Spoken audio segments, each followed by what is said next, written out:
Good morning, everybody. Good afternoon and good evening, wherever you are in this world. And welcome back to the Fight Room. Right now, we are on Azim versus Scobie. I'm wondering how people have found this one, because I've only just come on in round 9. Nice body shot there from Azim with the lead hand. And another one, as I prepare my bits and pieces for this stream. The first thing I need to do is get this clock back to 0.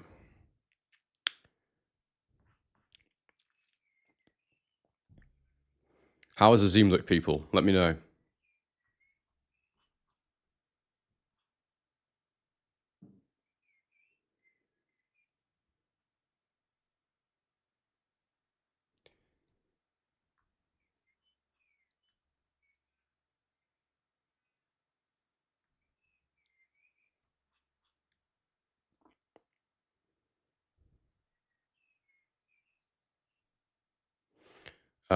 I won't score this one because I've come on so late, but we'll score the next one. Joe Louis D says, was listening to Proper's prediction right now for Ben versus Conor 2. Ben versus Conor. That'd be interesting.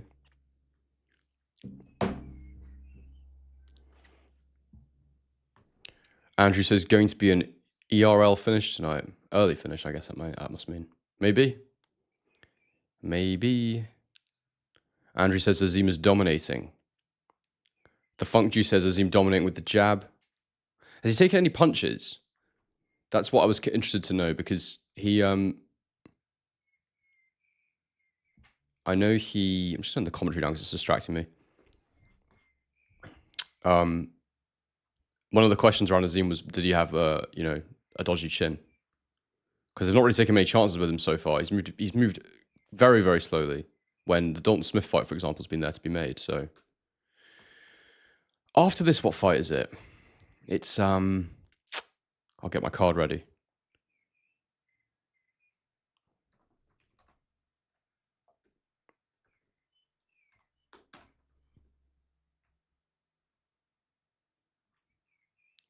I'm a bit annoyed I missed this one, actually. I was kind of hoping to look at Azim a bit more. Isn't it funny as well how trainers go in and out of fashion? I feel like Shane McGuigan is one of the best trainers in the UK, but because he's not had any sort of major winners recently, he's kind of not disappeared off the map, but you're not really hearing about any big names going over to Shane McGuigan right now, are you? It's interesting. I saw some clip that they posted with a Catterall. That's right, Catterall Essuman. Yes, I am interested in this fight. Good.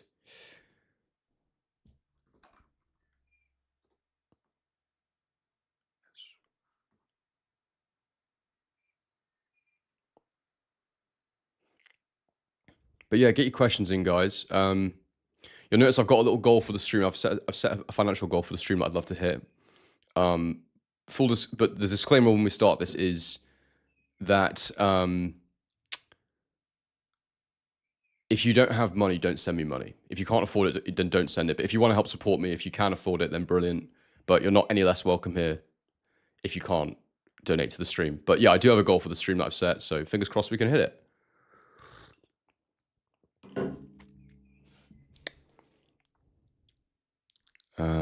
Yeah. Catterall. Is it Catterall Essuman or Essuman Catterall? It must be Catterall Essuman. Yeah, it is.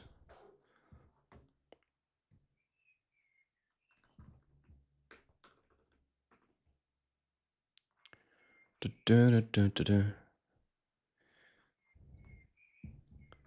it'll be interesting to watch Essuman again, because I felt like he was fighting a pretty shot Josh Taylor. Essuman's got an engine, but to me, he is somewhat limited. And I do think a sharpshooter like Jack Catterall should stylistically not have too much of an issue with him, but he hasn't performed that well lately, so it'll be interesting to see how it goes. Hayden says, love the honesty. Other streamers would beg for cash. I mean, I will ask for donations, because you need to remind people that it's there, otherwise you won't get, right? But yeah, I definitely don't want people sending me money that don't have money. That would be not good. It's up to people how they spend their money.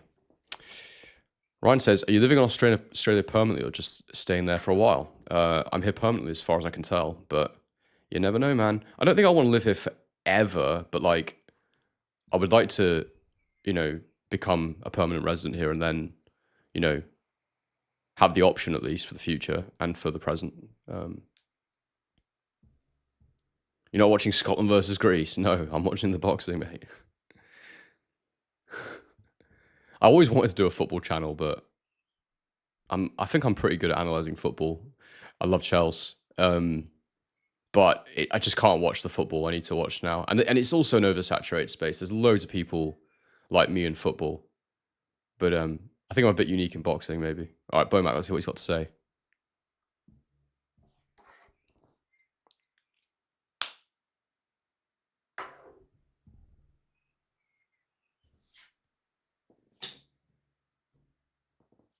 Bomac just says it's time to go.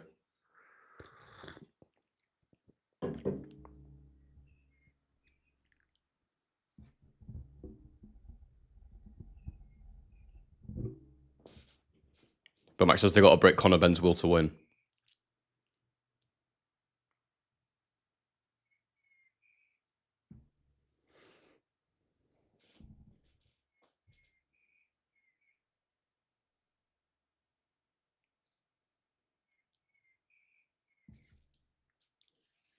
Bomac wants Eubank to press the issue a little bit more in this fight, saying.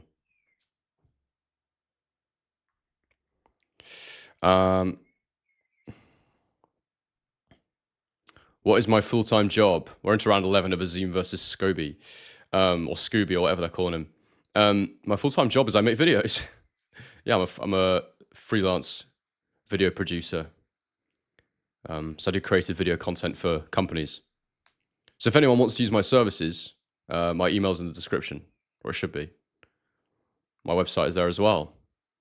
I used to push that, and I used to actually sponsor myself on the channel, but I've got a client or two at the minute, so I'm all good. But yeah, I do have space for a couple more. So if anyone watching does run a business and needs video content, strategy, all that stuff, it's what I do. Is the plan to become full-time on YouTube? I mean, it just depends if the opportunity presents itself. Like I would need to make a lot more than I'm making now. So, but I mean, I'm not working at this pace for nothing. I want it to be a significant part of my life. And yeah, I think it's going to take a lot to get there, really. I know a few guys who are boxing YouTubers that are doing it full time, but I do think the boxing space is difficult because we don't have a consistent schedule of just like massive names fighting. It's not like football where every week there's giant teams going on against each other. So yeah, it's difficult. But if I can do it, if it can be done, I'll make it happen. Just might take a while. Although it's been, what, a year and 4 months since I started. So another year, I think I need another 2 years maybe to get to the point where it would work like that. But even then, I might not do it full time. We'll just see. Miles Carey, big up, mate. Oh, big shot for Essuman. Scooby holds it. Yep. Miles Carey's predicting Ben by KO. Big up, Miles Carey. Then Pixel says he does not. He does need to throw uppercuts. Essuman has been over his front foot for so long. Interesting. I didn't. I've obviously not seen that because I've not been watching, but Essuman is trying to get the finish here. It is interesting though, seeing Essuman there with someone who's a bit more robust. His boxing IQ doesn't look quite what people maybe thought it was. He is over the front foot a lot, you're right.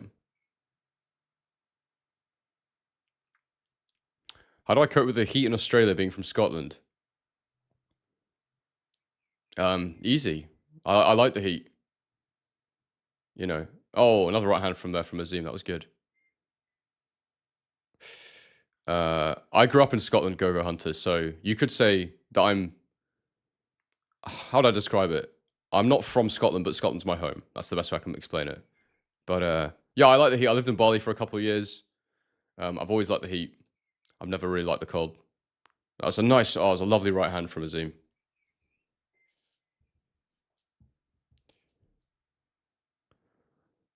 What part of Scotland am I from? I grew up in the Scottish borders.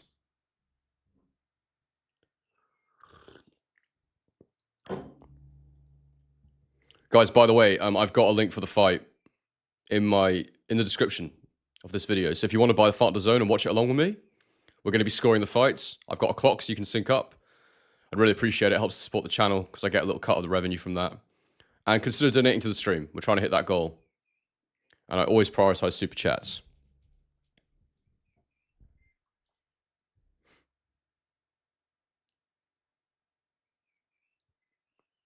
Big up, Gogo Hunter. Where are you from in Scotland? Let's have a look at this 12th round. Nice left hook, right hand from Azim. It's quite square, this Scooby guy, isn't he? Is it Scooby or Scooby? Right into the body from Scooby lands. Oh, left hook from Scooby on the inside there. Oh, right hand. Counter left hook there from Scooby. Shooting over the top of the right hand once Scooby throws it. Once Azim throws it, sorry. Left hook to the body from Azim lands as well there. Oh.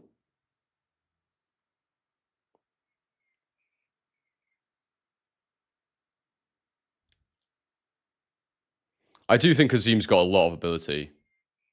Like a lot of talent.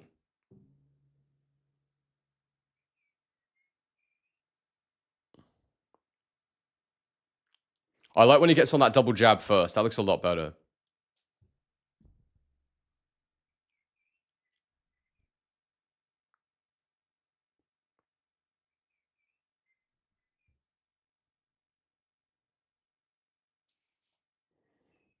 Oh, thank you for the super.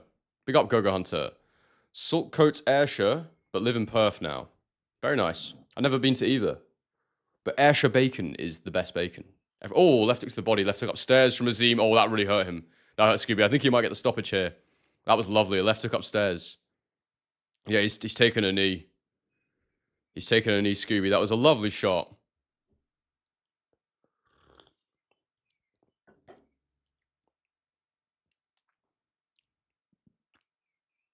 It's waved off by Howard Foster. Look, luckily, it wasn't high stakes because Azim was winning, but Howard Foster has ended it early again. Oh, this guy, man.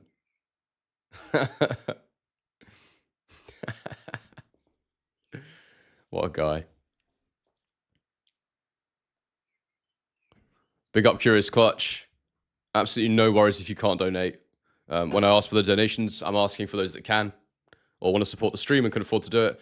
I want anyone giving me money who can't afford to give me money. That's not right. But yeah, I appreciate the support, those that can.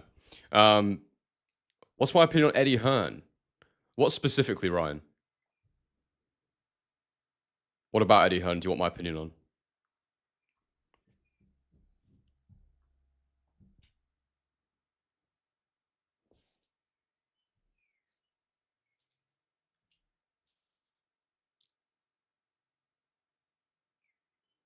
Adam Azim just gave Eddie Hearn a fist bump there. Interesting. Very interesting. I wonder if that's a little sign of things to come.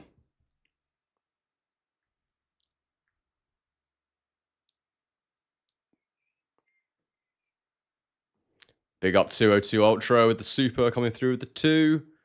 Foster continues being worst ref in boxing. I mean, Scobie had taken a bit of a beating, but if that had been a world title fight and he stopped him there, you would have been pretty pissed off, I think. Because he took the knee to get the rest, clearly. Like, it wasn't knocked down.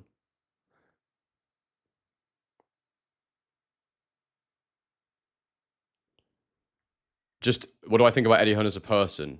Yeah, he seems fine. I don't know him personally, so I can't have an opinion on him. But look at his good qualities.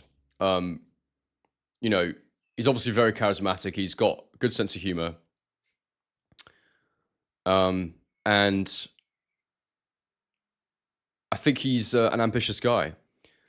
Some of the negative qualities are that potentially, well, what would the negative qualities be? I don't know. I don't really have a problem with Eddie Hearn at all, but on a character level. And I don't know him, so I interviewed him once actually. But it was just very quick. We did, it was business. I did the interview. It was done. But he seems very charismatic and very likable. I don't know what else to say about him on a personal level. I don't know him, so I've not really heard. Given how long he's been in boxing, you haven't heard too many bad stories about him. Whereas you take Frank Warren, it's a different story. Tony Knox says, always look forward to your lives, mate. Much better than DAZN commentary. Well, I appreciate that, mate. Tell him. Lake and Beer says, big up Lake and Beer. Foster has already stopped the AJ Fury fight and it's not even been made yet. Josh Byfield, big up, mate. I hope you're well. He says Scooby should have been pulled out earlier by his corner, was getting beat up and had no chance of winning. Yeah, fair. But I think there's that thing of, you want to be able to go the distance, don't you? You don't want that stoppage defeat on your record. And also, when you get knocked out, there is a period of time in which you're not allowed to compete for. I don't know how often Scooby fights, but I can understand the considerations that go into it. Right, let's get the scorecard ready for the next one. It's going to be interesting watching Jack Catterall fight.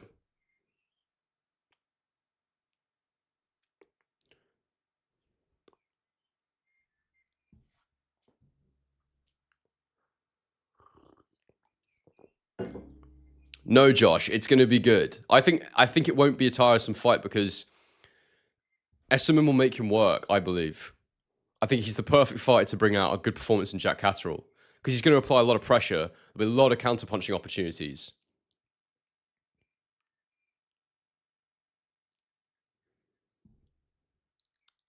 Mate, I'm telling you now, if he is, don't be surprised if Eubank gets a bad stoppage against him.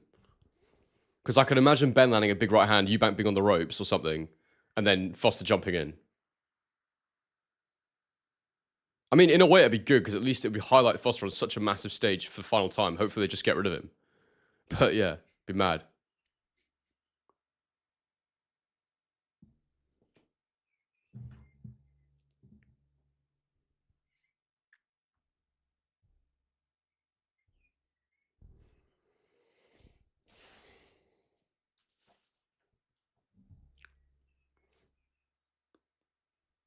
Just see Conor Benn being interviewed. Let's hear.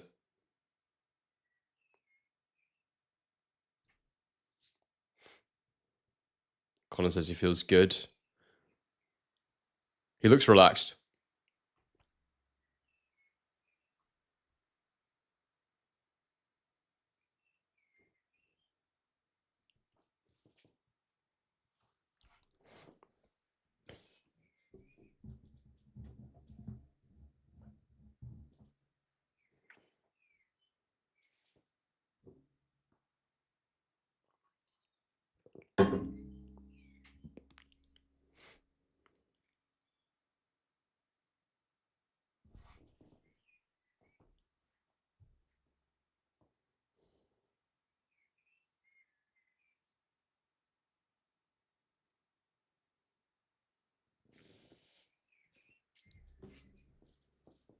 So Conor thinks that Eubank's best bet of knocking him out was his first fight back in 40 months or his first at 160. I've got a feeling that Conor's going to try and box him a bit more this time. He seems relaxed.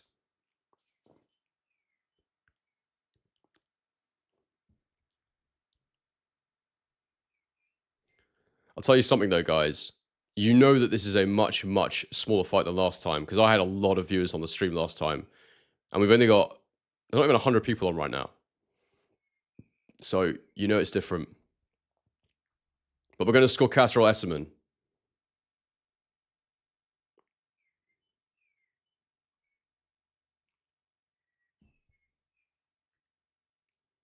Should probably get a poll going for Eubank and Ben, to be fair. Guys, if you want to buy the fight, I've got a link in the description to buy it on DAZN. You can watch it along with me. And it helps to support the channel. I get a little cut of the revenue.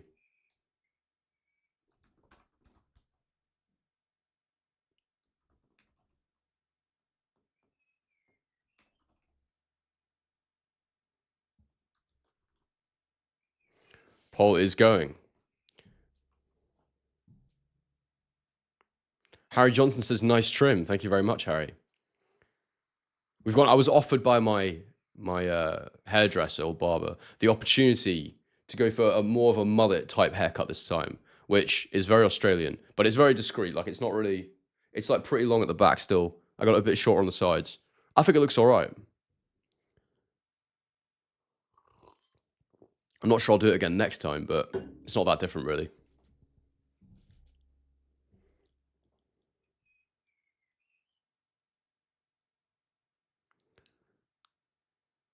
Goga Hunt says, I remember watching this stream last time. Yeah, it was a lot more people on it. There was a lot more. But it's still early in the night. We'll probably get more as the night goes on.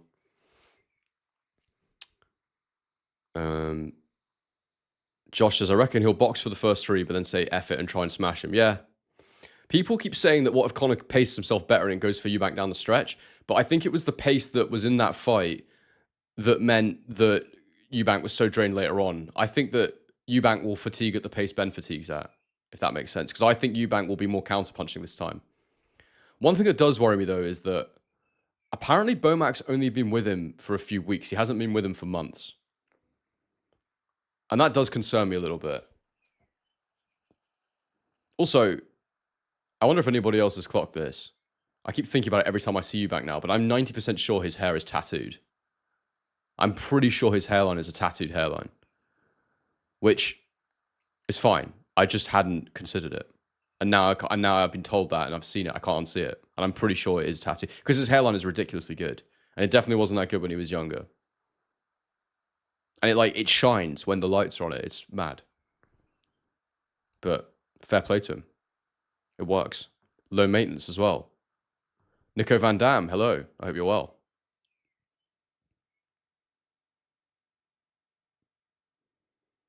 I've been told to avoid the mullet by Tom Young. We'll see, Tom. We'll see.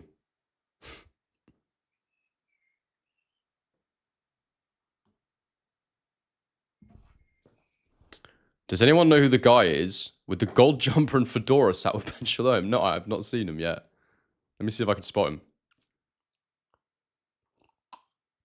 I'm not a boxer, Gareth. I train boxing, but I would never call myself a boxer.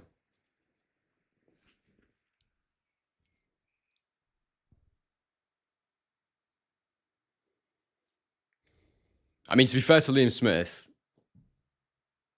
he has one of the best hairlines in boxing still. He's a silver fox, but he's got an unbelievable hairline. He went a bit far with that, though, didn't he? All that homophobic stuff. Oh, it's Rick Reno. Yeah, I wondered that as well when I first saw him. I don't know who he is. I know he used to work for Boxing Scene, which I think is why they hate Boxing Scene. But Boxing Scene are great. They should be given their media accreditation. I don't know why they're not getting it. Because they're too truthful, I think, probably.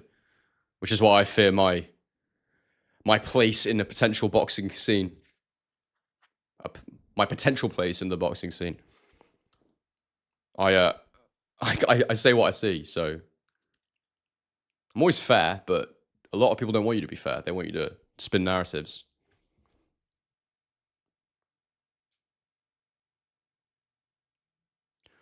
Why did I leave the UK? So many reasons. Nothing that deep. Nothing too deep. I was just ready, man. You know, most of you don't know, but I've got an autoimmune disease. And I was home a lot for a couple of years before COVID. So I had this long period of just being like really locked down. So yeah, it was tough. And at the end of it, when the restrictions lifted, all I wanted to do was get the hell out of there. I just wanted to go and live my life. And I had a breakup. It was a whole thing. It was a whole thing. But all I wanted to do was get away. Went to Bali, learnt loads, had an amazing experience, ended up in Melbourne. So yeah, we're just out here living, people.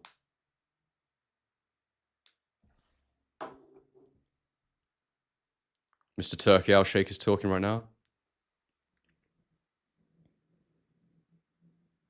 Do you reckon if I started calling myself His Excellency, a guy called Henry, people would have to respect that? It's interesting, isn't it, how some people just go, yeah, that's my thing. My prefix is His Excellency. Because I don't think it's a religious thing, is it? I think it's just like, I don't know. Tell me, people. Is it a religious thing? I'm pretty sure it's just like a cultural imperative that they've put that they must be referred to as the excellencies if they are a sheikh, which is wild.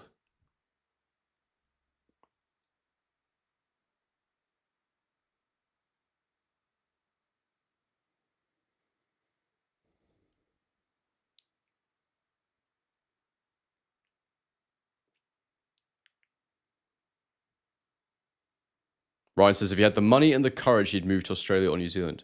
You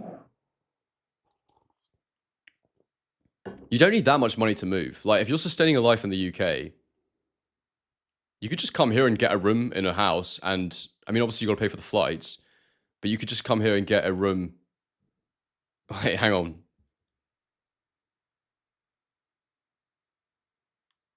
That's wild that you remember that 202. You're not the king of cats. You can't take title of excellency. He'll be delighted to hear that. I hate him. The worst guy. I don't think he's watching right now, but he's probably drunk somewhere because that's the kind of guy he is. He's an absolute mess of a human being. I'm aware that he's part of the Saudi royal family. Oh, so it's a royal family thing. That makes sense. But how do you become part of the Saudi royal family? Because I don't think he was before.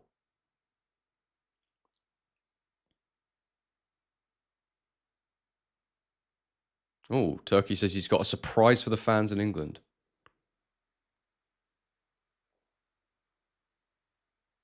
Oh, they're talking about Joshua Fury.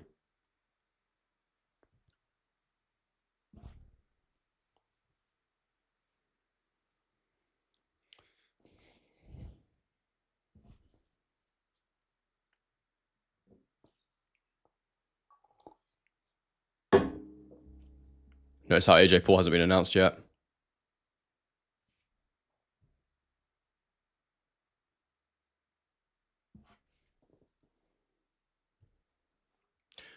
Good evening from the Netherlands. Big up, Hirko. Johan. How am I saying your name? Hirko Johannes Kustra. Hirko. Okay, cool name.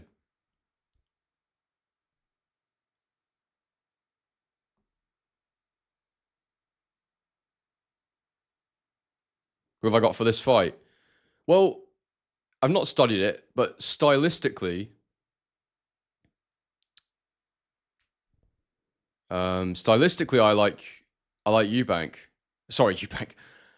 Stylistically, I like Catterall for this. I think you'll be able to pick him apart with his counterpunching style, but he's not performed well lately. So Essuman, if he's not on it, Essuman will keep him honest and could give him a lot of problems.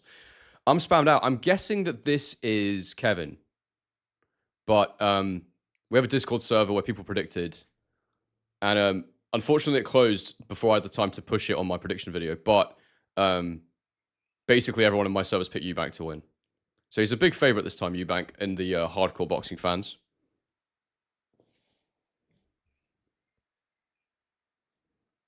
Yeah, we've got the Discord server there from 202. Thanks for posting that.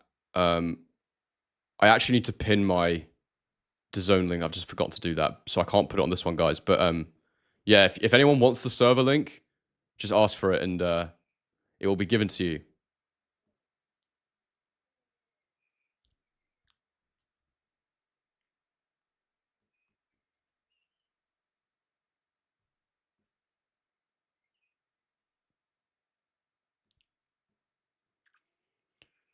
All right, they're coming to the ring.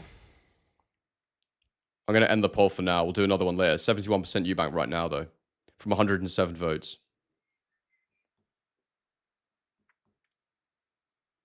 Wonkia says he can't speak in the server. Why is that? You're probably in the wrong chat, mate. Maybe. Essuman against Catterall is coming up now, mate. Essuman's walking to the ring. I'm starving. I wish I'd eaten something. I didn't get up early enough, though. Oh, by the way, David, I saw your message about the news one. I was going to ask you, do you reckon there's a way we could like just have an automated feed where like Coppinger and whoever else is just automatically, their tweets automatically get posted? I reckon that's possible. So if we could do that, then you could just do that instead of you doing the news. That'd be cool, man. Oh yeah, you could do like everything boxing, the ring, stuff like that. That could be cool.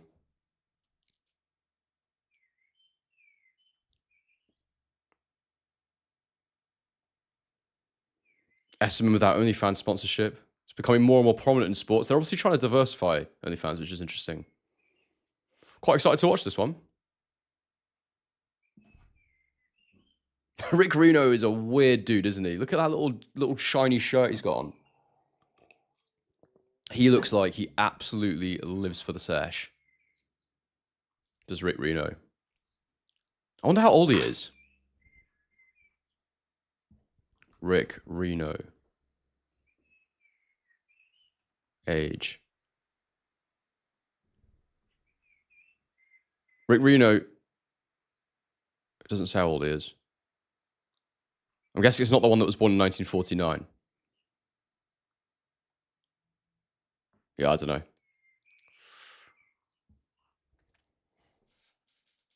Catterall on his way to the ring.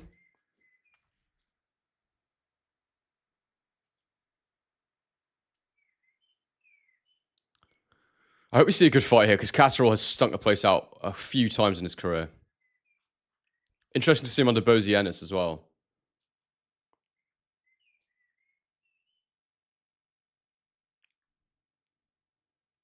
Get your predictions in the chat, people.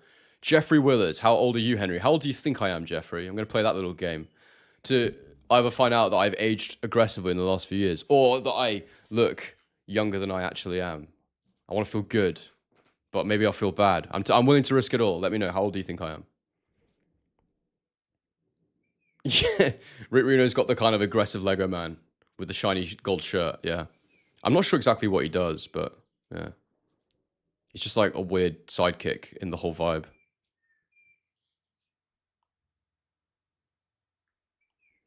Right.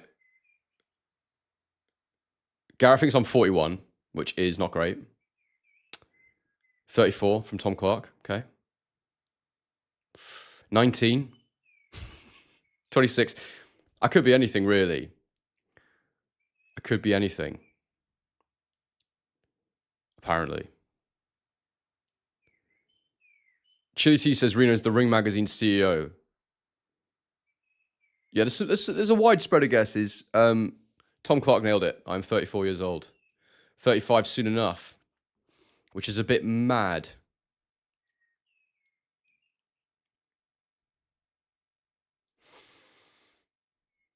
I'm living good, though. I'm living good. You know, if I had a beard, I think I'd look older. I've definitely aged a fair bit in the last couple of years. I used to look really young for my age.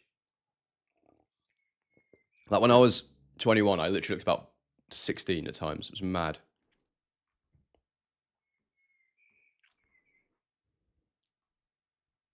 But I think it's because, well, I try and avoid sugar as much as I can. A lot of it is because my autoimmune disease sort of made my diet so good.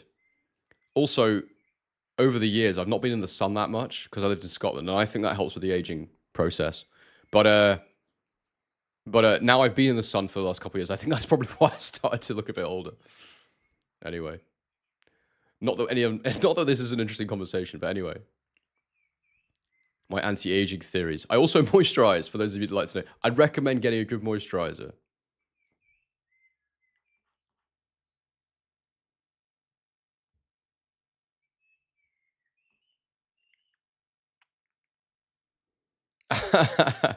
Yeah, 202. I bet it does. I bet it keeps you looking young. Sometimes AP Garland. Not yours, though. You've got some good comments. Guys, by the way, do consider donating to the stream. We've got a goal for the stream that we're trying to hit. Only if you can afford it, of course. But yeah, we're trying to hit the stream goal. Love it if you love your support in that. I always prioritize super chats. Ryan says, you still look in your 20s, you're doing something right. Well, thank you very much, Ryan. Too kind. Ryan Hanks is on the Nivea Men. I use Skin Food. One of my ex-partners, she put me onto Skin Food by Welleda. And it's unbelievable stuff.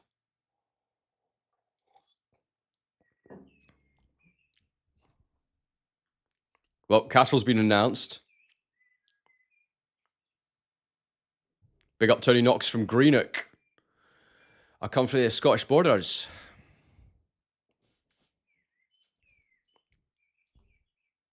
You know Berwick upon Tweed? I know that's in England, but like that's the nearest train station. That's the closest significant landmark, I suppose. All right, fight's about to start. Let me just get my clock ready.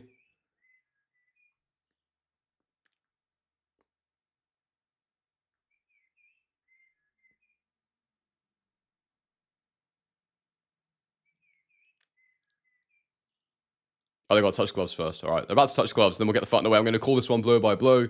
If any of you are new, I literally score it as I go, and I try and commentate for you what's happening.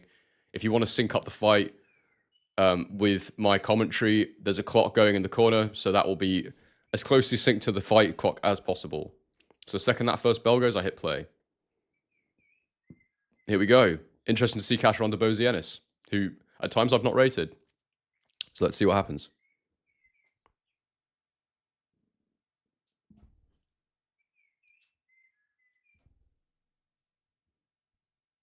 Round one is underway. Catterall comes out fainting right away. Essuman with the high guard. Catterall immediately lands a southpaw jab to the guard, and another one lands to the face of Essuman. Catterall looks already a little bit more proactive in this fight as he throws a 1-2 and then a jab to the body. Tony the Living Gala Shields. No way. That's crazy. El Rabdo wants me to order some pizza. Well, it's 7:42 a.m. for me, so I think that'd be a bit rogue. I'm in Melbourne, Australia, so I think pizza's not the shout right now. Little lead hook over the top there from Catterall. Backhand from Catterall just misses as Essuman ducks under it, and then he lands a jab. The guy on the top is Rick Reno, wee Jono. Rogue as hell, eh? Jason Statham's ringside with his wife next to Turkey Al Sheikh. Jab lands for Catterall, and another jab lands for Catterall.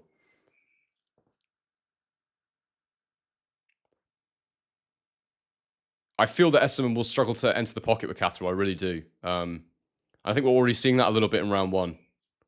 Essuman's trying to jab, but Catterall's so good at just pulling his upper body back ever so slightly, coming back with his own lead hand. He's got a very stiff jab, Catterall. Mr. Grandy, hello, mate. I don't think Bozy will change his style, but he might refine it a little bit, make him a bit more aggressive. He's more active with the lead hand than I've seen him in a while, Catterall here. He's moving his feet. Essuman's trying to work his way in, but at the minute, Catterall's picking him off, which is what I thought stylistically might happen. But Catterall's got to be on it for 12 rounds here. Right hand to the body lands for Essuman. 1-2 from Catterall, but they're blocked by Essuman as he just takes a little half step back. Essuman misses his shots as Catterall just extends, measures the distance, and leans back now. Nice counter uppercut right hook on the inside from Catterall. Jab lands, another jab lands for Catterall. The lead hand is very effective for Catterall in this round. I view this sort of stylistic matchup right now as a potential little foreshadowing of how Eubank Benn could look if Eubank's sharpshooting a little better. Not that Eubank's the counterpunch that Catterall is, but I think that's how he needs to do it. Right hook lands for Essuman.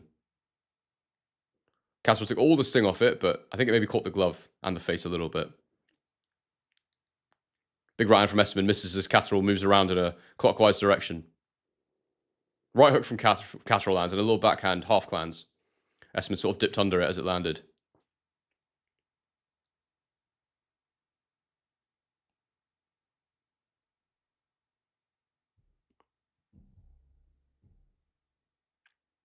Both holding their feet now. Just feinting. No one really throwing much. Essuman's really struggling to land his jab. I don't think he's landed a jab.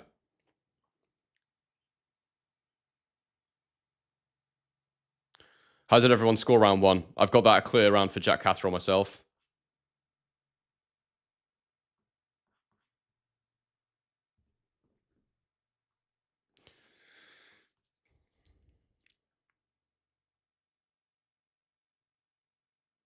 Okay, that's good. Bozienis is actually giving him some pretty detailed instructions here.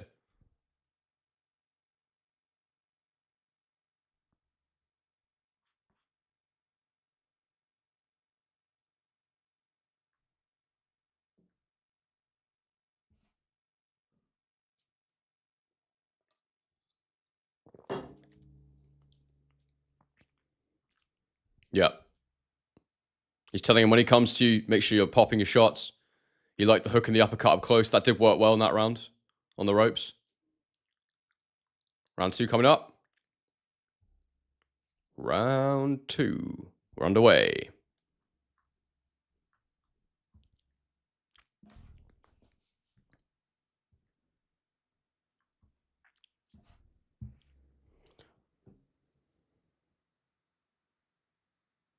Jack just using that southpaw jab again.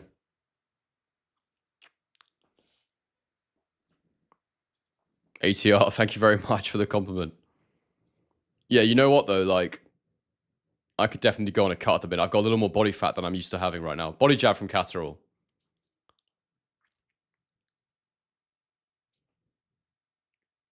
Backhand from Catterall.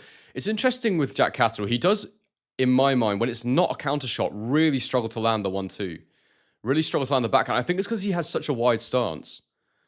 You know, your back foot needs to come forward or be closer to your opponent. That's great when you're counterpunching when they're stepping into your space, but when you move forward, I feel that Catterall really struggles to be offensive, be proactive, and land the 2. But the 1 works lovely for him, though.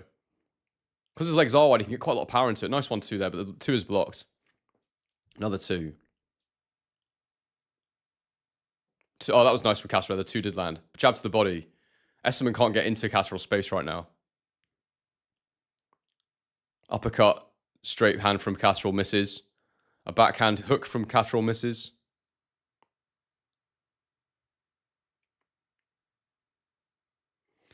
I'm being told I look like Christian Bale by Big Mike Gaming. I get a lot of different people, man. Body stab from Catterall. Nice. I get Tom Holland a lot. At the minute, though, and I get the other one I get a lot is Tom Hiddleston. Oh, nice backhand to the body from Catterall lands. Oh, no, and then Essuman's landed a straight right there. That was the first significant shot Essuman's really landed for me. But yeah, I get Tom Hiddleston a lot, and I think at the minute with the current hairstyle I'm rocking, it probably is a bit more Tom Hiddleston, isn't it? But I'll take all of them because they're all very decent-looking men, so I appreciate it all. Another jab lands for Essuman now. He's starting to get his engine going here, Essuman. He's starting to bounce a little bit more. He's starting to up the pace, for sure. Essuman did land a couple shots there. Jack also landed his jab, but...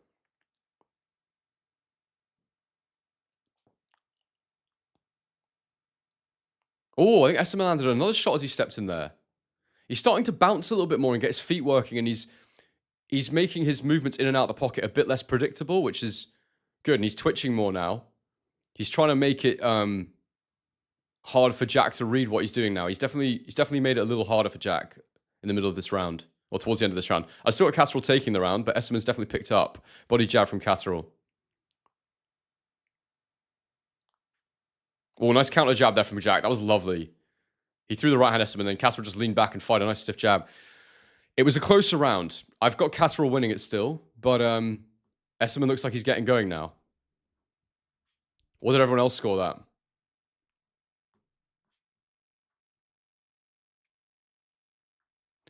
Bozianis is encouraging Jack to rip the body after he throws the 1-2 because he's blocking the 2. So his hands are high, so it does make sense to go to the body after that. Please consider donating to the stream, people. If you fire a super chat, I'll always prioritize it. Helps us support what I'm doing. I'd really appreciate it. We've got a goal, as you can see, for the stream. So I'd love if you could try and help me hit that.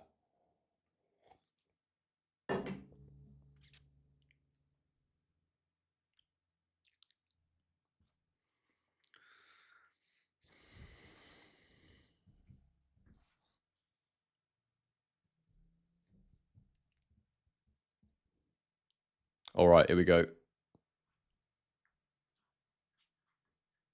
Round 3. We're underway.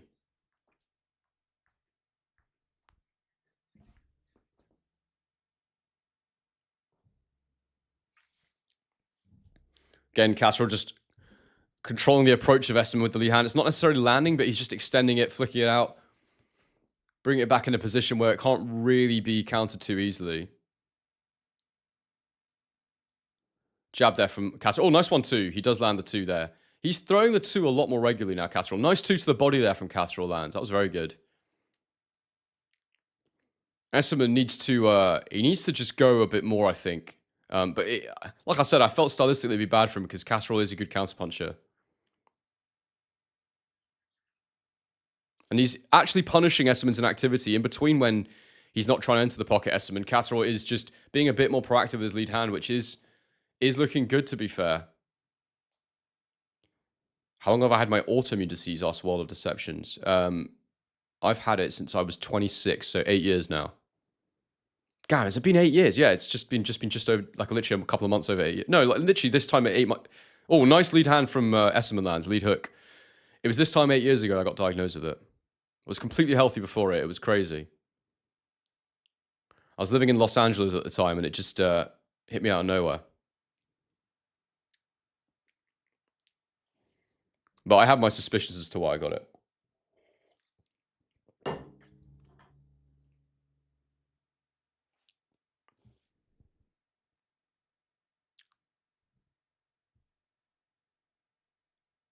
Catterall is just picking him at the minute. It's good shots. Not a lot of clean work this round. There's a nice jab from Catterall through the guard there. Essuman's trying to get his head off the line a bit more, but I feel that he moves his head off the line, and then when he actually moves, he keeps it on the line. So he's sort of slipping and sliding and feinting and all that sort of stuff. But then when he actually makes his approach, he's kind of staying on the line. I think he needs to get his head off the line as he throws down to the body. There you go. He almost threw it, but he didn't quite commit for some reason.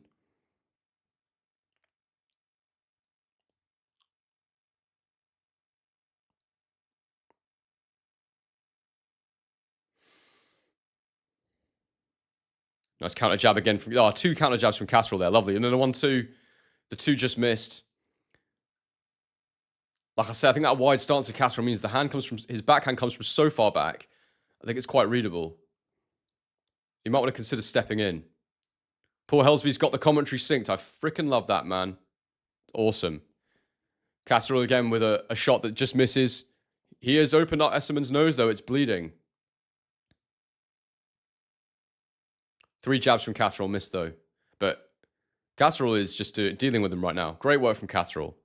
He's making Essuman look really basic in there, to be honest. What did everyone else score that round? But I scored at Catterall, clearly. Guys, do consider buying my using my link, in the pinned comment or in the description to buy the fight. Helps to support the channel. And as Paul Helsby's done, you can see my commentary with the fight. It's great. What is my autoimmune disease? It's called ulcerative colitis. It's a form of irritable bowel disease. It's not great, but I have it under control. And what caused it? I think I was a pretty anxious kid, so I think it was just years and years of being really, really emotionally suppressed and just like anxious and tense. Done a lot of work on it though, so we're in a much better place these days. But yeah, it was a bit of a journey.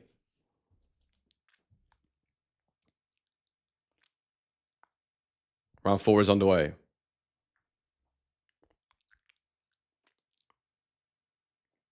Oh, a lovely jab from Catterall lands. It's a great jab, isn't it? 1-2 from Catterall. Essuman just dipped under the 2. Essuman's trying up the pace here. You can see he is. But he's just... Essuman can't stop getting hit with that jab. Again, he gets clipped with it as he steps in. I think he needs to get his head off the line and chuck that right hand in as he moves, but Catterall's just so good at diffusing you. Nice 1-2 on the turn there from Catterall. They didn't quite land. The uppercut lands for Catterall there, though, as Essuman steps in. 1-2 from Catterall. That 2 is quickening a little. That 2 to the body lands there for Catterall. That was nice. Yes, the main event is next. Jab lands for Catterall.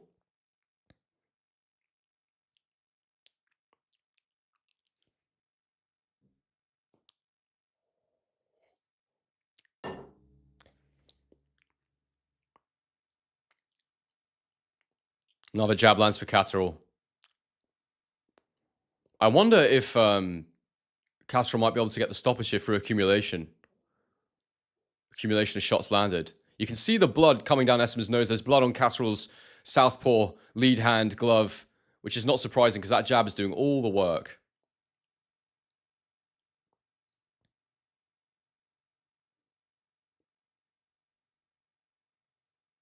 Backhand from Catterall. Essuman just gets his head off the line. As Essuman steps in, Catterall just pings him with a couple of little hooks.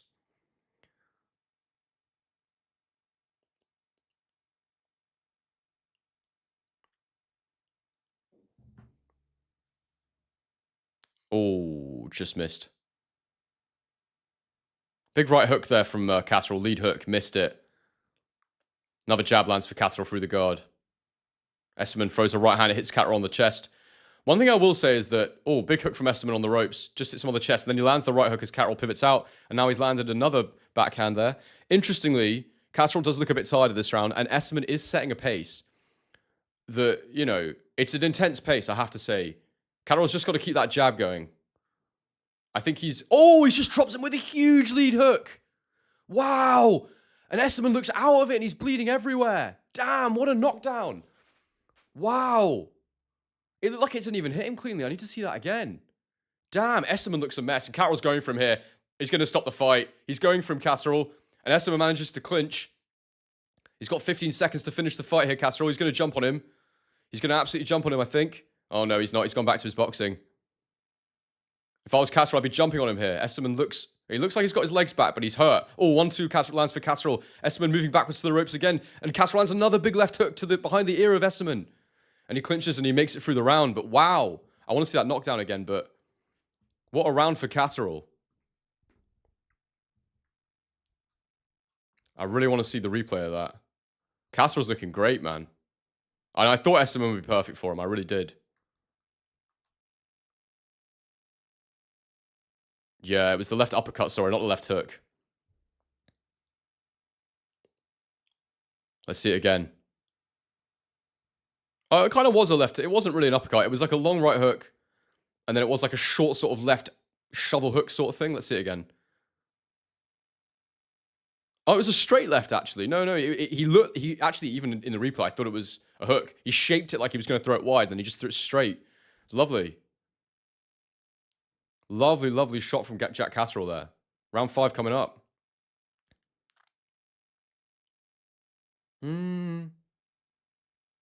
Great performance from Jack Catterall so far.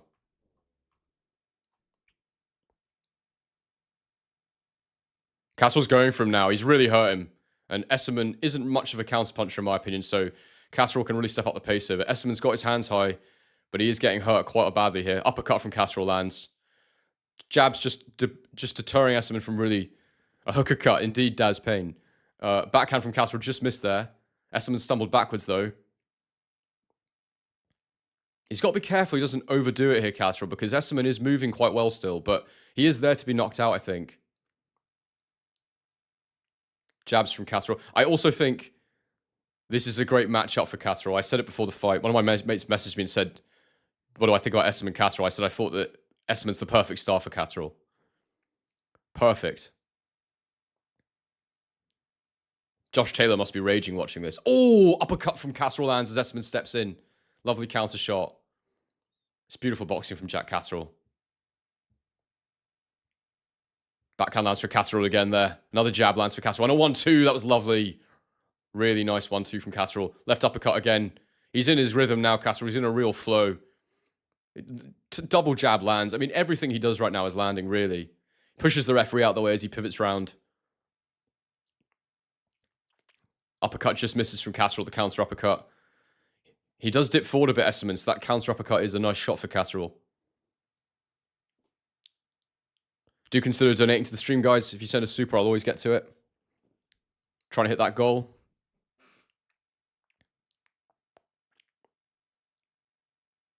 Lead hand for Catterall just lands again. Oh, uppercut for Catterall. Lovely. Through the jab first, followed up with an uppercut.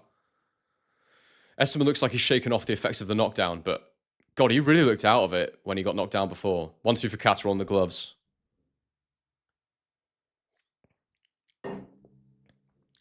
Body jab from Essuman. That was better. He got his head off the line as he landed that as well. He needs to do more of that. As he steps in, gets head off the line, and then he's got to throw combinations, but it's so hard when Catterall's just sharp shooting you as you step in. Counter uppercut from Jack Catterall to the body of Essuman. I say counter. Essuman isn't throwing anything. He's just walking in with his hands up now because he's struggling so much to get around that jab. Catterall showing his world-level ability here, in my opinion.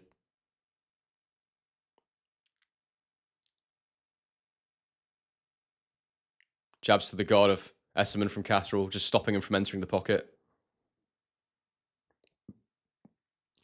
Right hand from Essuman. There we go, on the ropes. He landed that. That was good. He landed to the chest, and he stepped in again and fired another right hand.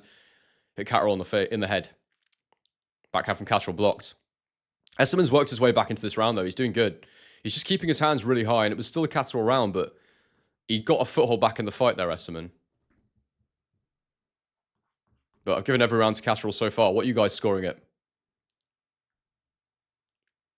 Don't you want me? Guys, if you want to watch along with me, you know what to do. Hit my link in the pinned comment. You can buy the fight on the zone. I get a share of the revenue. Helps to support the channel. Terence Crawford is in Eubank Jr.'s dressing room. That's nice. He's hugging his team. He's gone over to Senior. Senior, you should dislike Crawford. He's been breaking the rules, mate, going up those weight divisions.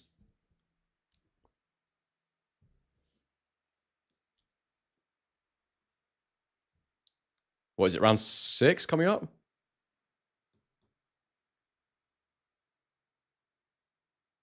Round 6 is underway. Essuman immediately jumps on Catterall here with pace. And his corner's obviously said to him, you need to force the issue more. I do think he needs to move at a faster pace, but it's so hard. Oh, lovely lead hand from Essuman lands there as he steps in. He does need to force the pace more, keep his feet close to Catterall so he can fire off shots and not get countered as badly. But, oh, lovely body hooks from Catterall as Essuman steps in. 1-2 from Catterall. This is the thing. You force the pace on Catterall, this is what you risk happening. He'll pick you apart. He really will pick you apart. Catterall moves laterally. Essuman's keeping the pace up. Essuman, oh, counter hooks from Catterall on the ropes. Oh, he's hurt Essuman there. Essuman trying his best to let shots go, but Catterall's just hitting him in between his work. It's beautiful work from Catterall.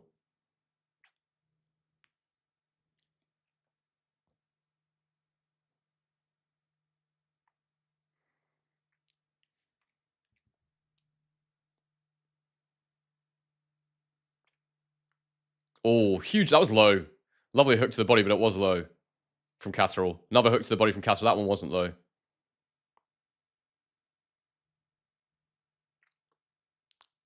Jack's at 147, Josh. He'd be way too small at 54, I think. Oh, I've met Jack Catterall. He's like about the same size as me. Oh, right hook from Essuman.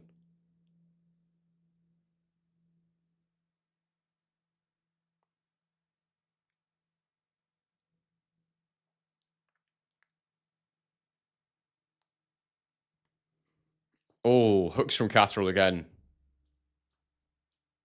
3 hooks. Lovely.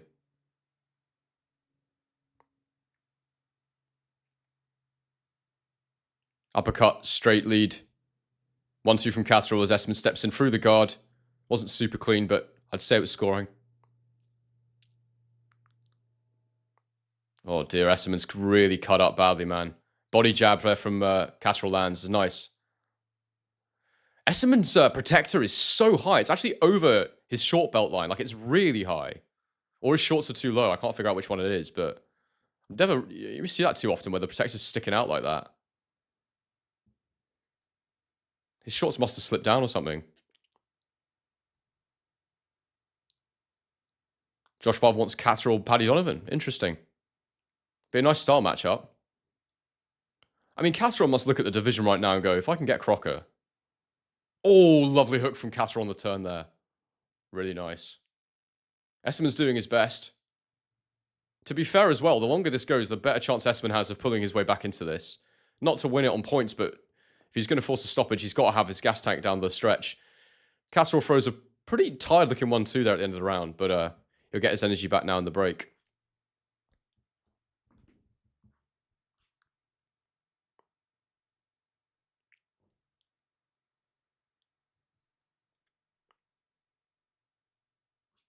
Round 7 coming up, people. Do consider donating to the stream. We've got a stream goal today. So how many people we've got on here right now? Let's have a look. Like the stream, you know, all the good stuff. 200 people. Very nice. Very nice. Appreciate you all for being here.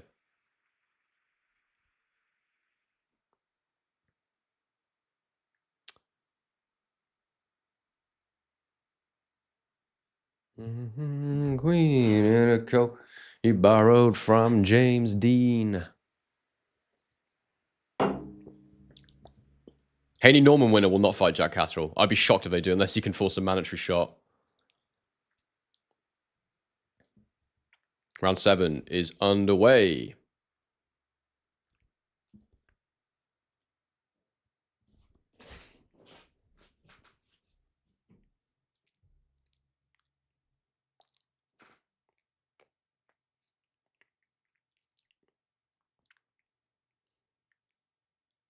Catterall's just so sharp, man. Anytime Essuman gets his feet even remotely close, he just picks him off. Thank you for the super chat, 202. Thank you very much, mate.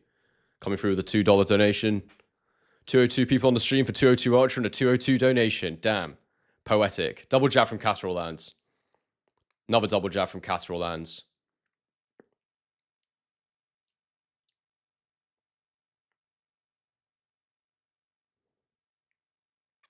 Oh, lead hand from Essuman lands. He literally, Essuman there, has jumped in with a jab, which is actually what I think he needs to do at this point. Just try and mess up Catterall's rhythm a bit. And then through like 8 hooks while Catterall was pushing his head down.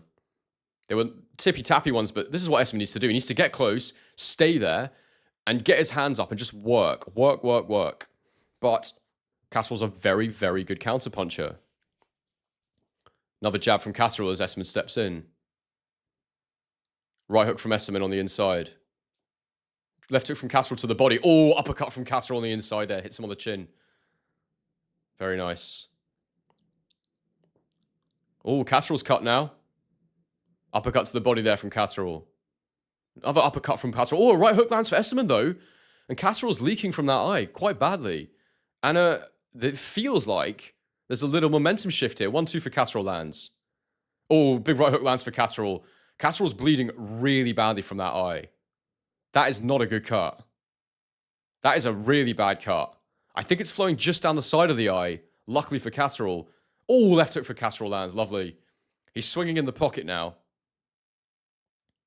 I mean, Essuman's making this a real war. I mean, Essuman's been getting absolutely battered, but he's still in there.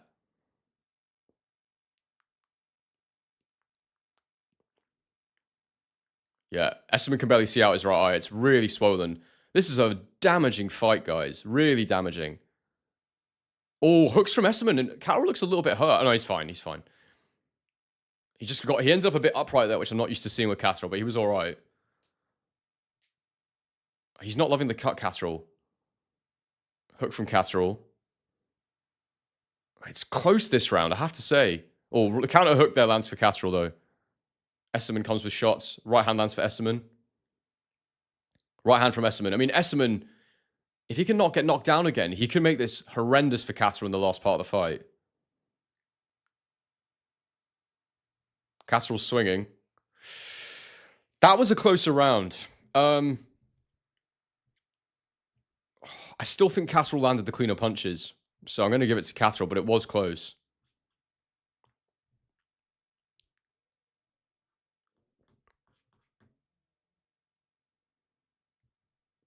Let's get a look at Catterall's eye.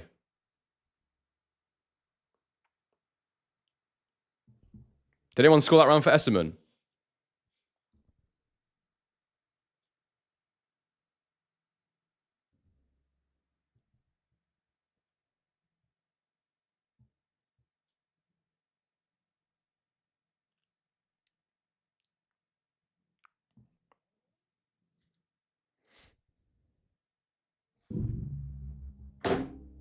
Round 8 coming up.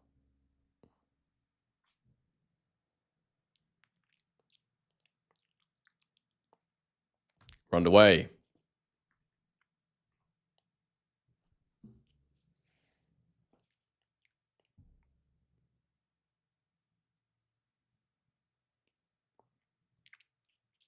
Quite a few people scoring the last one for Echo. I can see that. Charlie Meredith has it 5-3. Wow. Fair enough. I can't find it. I don't think I could find 3 rounds for Essuman, but maybe. I still thought that was Catterall's round. I thought he struggled more that round, but I still thought he landed cleaner punches. But, you know, it was close. I don't have a problem with that. Frampton's given the last 2 rounds to Essuman. I personally couldn't give 6 to Essuman.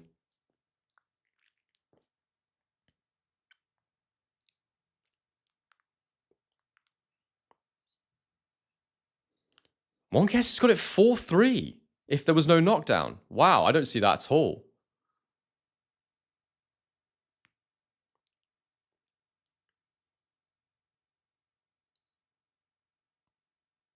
Fair, people, fair. Maybe I got that last round wrong. Everyone seems to be giving it to Echo. Oh, nice jab from Catterall, and then a 1-2. And then another 1-2. Essuman lands his own right hand.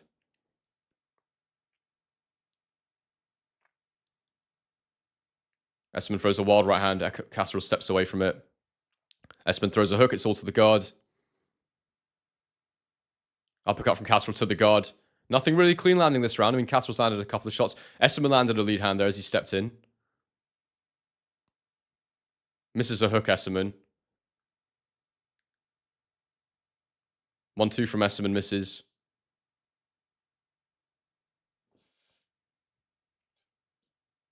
Body work there from Essuman. Straight to the body. He's actually waiting a bit longer now for Catterall to throw his work, and then he's jumping in. It's a bit better. Josh has got the same scorecard as Frampton. Oh, jab from Essuman there. This is an Essuman round right now. 1 minute to go in the round. Catterall's output has really dipped here. Essuman must be a goddamn nightmare to box. I mean, he does... Oh, right hook from Catterall lands. 1-2 from Catterall. Uppercut from Catterall. Jab lands at the end of this combination, but everything else missed. Essuman, didn't really... I don't think any of that really landed. 35 seconds to go in the round. I do think I'm going to be giving Essuman his first round unless something dramatic happens here. His first round on my scorecard, I should say. Nice jab there lands for Essuman. Catterall throws a 1-2 that misses. I feel like Catterall's panicking a little bit. He's rushing his work more now. He's not being as cultured with the jab as he was early in the fight. And Essuman's really trying to make this as scrappy as possible.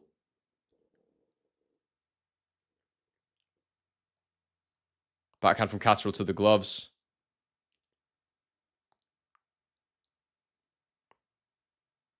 Jab for Catterall. I think that was an Essuman round, though. He just outworked him there.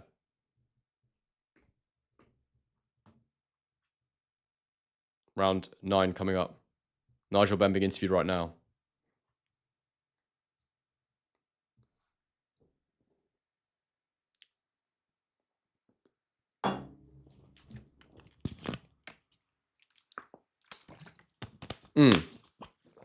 Josh Byfield.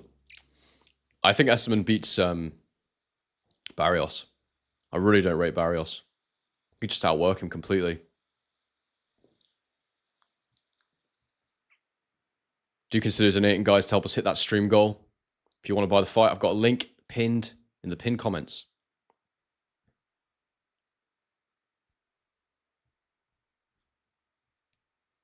Please bang a like on the stream as well, guys. 215 of you in. And he's 74 likes. Oh, shoot. Round 9. I haven't done my bloody clock. I'm slightly behind. I'm about 3 seconds, 5 seconds behind the... I am exactly 5 seconds behind the clock on the zone, but my stream is level. Essuman throwing straight shots. Catterall dips under them. Yeah, Jack might regret... You're right, Wonky S. He might regret not really turning the screw in that moment. If that had been... backhand upstairs, backhand downstairs for Catterall, and then another body shot from Catterall with the backhand, and then another jab lands. He's got the jab going again a bit better here. Do you reckon Howard Foster would have stopped Essuman when he got up from that knockdown? Genuine question. Genuine question. It has to be asked. He looked more hurt there than Scooby did in the fight before.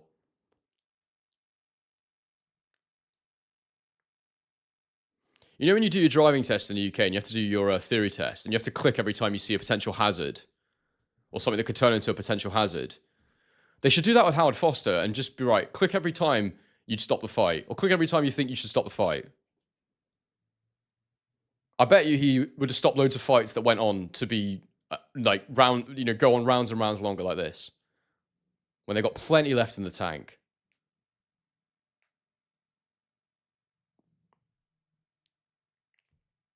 No one's really landing much clean so far this round. Little body shot from Catterall. Jabs for Catterall. Hooks for Catterall on the inside there. Oh, he's hit him with a big left hook. Essuman stumbles backwards, but I don't think he was too hurt there. Backhand from Catterall. Half lands through the guard. Hook from Essuman misses. Catterall just shoulder barges him, gets out the corner. Oh, nice counter hook from Catterall. 1 minute to go in the round. I do have this round for Catterall right now.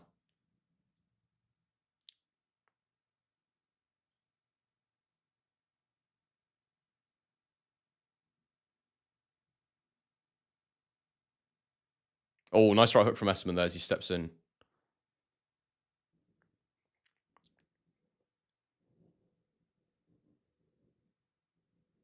Jabs from Catterall. Essuman doesn't seem fussed by them now, though. Early on, they were really hurting him, busting up his eyes, his nose. Now Essuman doesn't seem worried by them at all.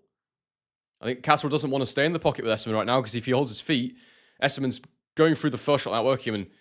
And I could see Catterall landing one hook that could really hurt Essuman here. If he could just find a bit of gas, find the timing, you could see Catterall knock him down again here. But he's looking pretty tired, Catterall. He's taking himself to the ropes now, which is not what you want to do against Essuman. Uppercut from Catterall. This is a close round. I thought I had Catterall winning this one, but I think Essuman might have just nicked it at the end there for me. I think Essuman nicked that one for me there. I just think he outworked him in the end. I think Catterall maybe landed a couple of significant shots. A couple of shots that were more significant, but Essuman was just throwing more punches there.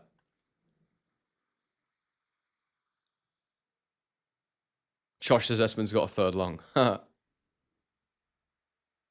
Piers Brosnan in the crowd with Barry Hearn. Martin Wood Wilkinson, big up, mate. Good to see you in here.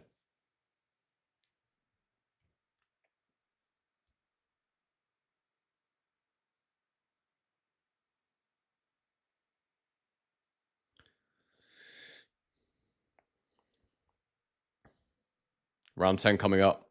It's been a real tough fight, this.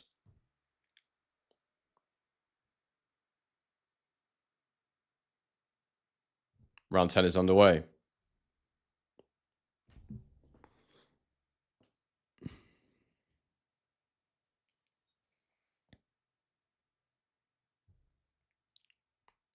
Catterall with the lead hand again.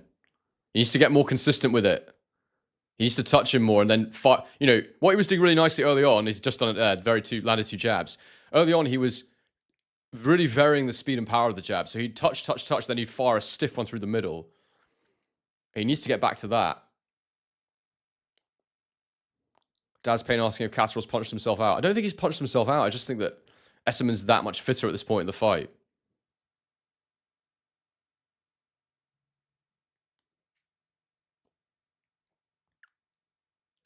Last few rounds have been hard to score, though, I have to say. I've not been too sure on them.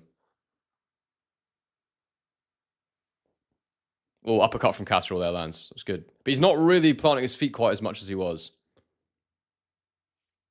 Very little clean being landed so far this round. Backhand from Catterall misses wildly.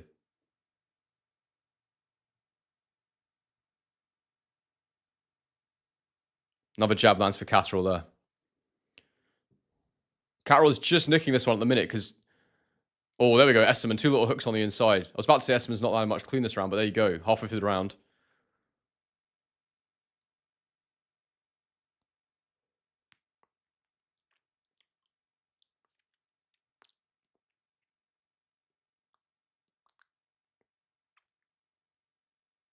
One-two from Catterall through the guard, but nothing on it. I barely even caught scoring. He was throwing it so lightly.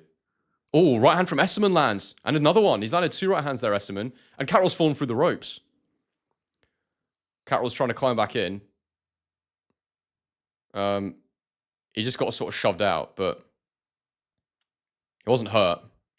Oh, 1-2 from Catterall on the gloves. Oh, this is a really hard round to score right now. Body, yeah, nice shots to the body from Catterall and then a jab upstairs. That was good. Clean work. Another right hand from Essuman there. With 40 seconds to go in the round. They started their clock way later than me. Anyway, 5 seconds to go in the round. Sorry, 5 seconds to go in the round. 30 seconds to go in the round.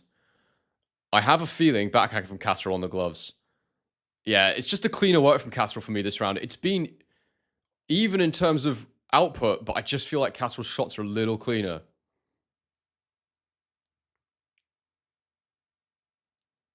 Grandy asking if Catterall's gassing. I mean, naturally at this point in the fight, you're going to have fatigue. It's just, I think Essuman's just so fit. Like, it's a normal amount of fatigue that Catterall is experiencing at this point in a fight, whereas Essuman just keeps going. I'm giving that round to Catterall. So on my scorecard, Essuman definitely needs a knockout.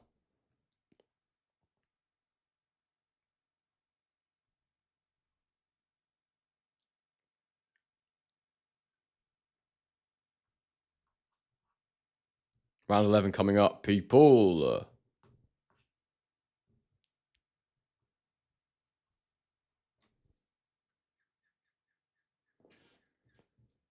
Issa says Catterall seems to have next to nothing left, being carried on pure boxing ability.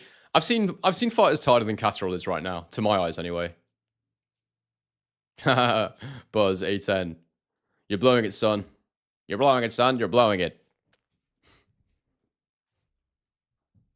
AP Garland's got it 7-3.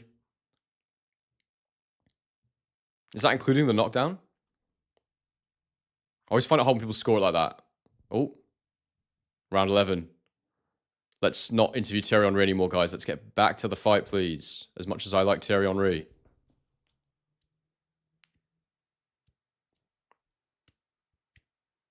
Castro working the jab again. Nothing landing so far.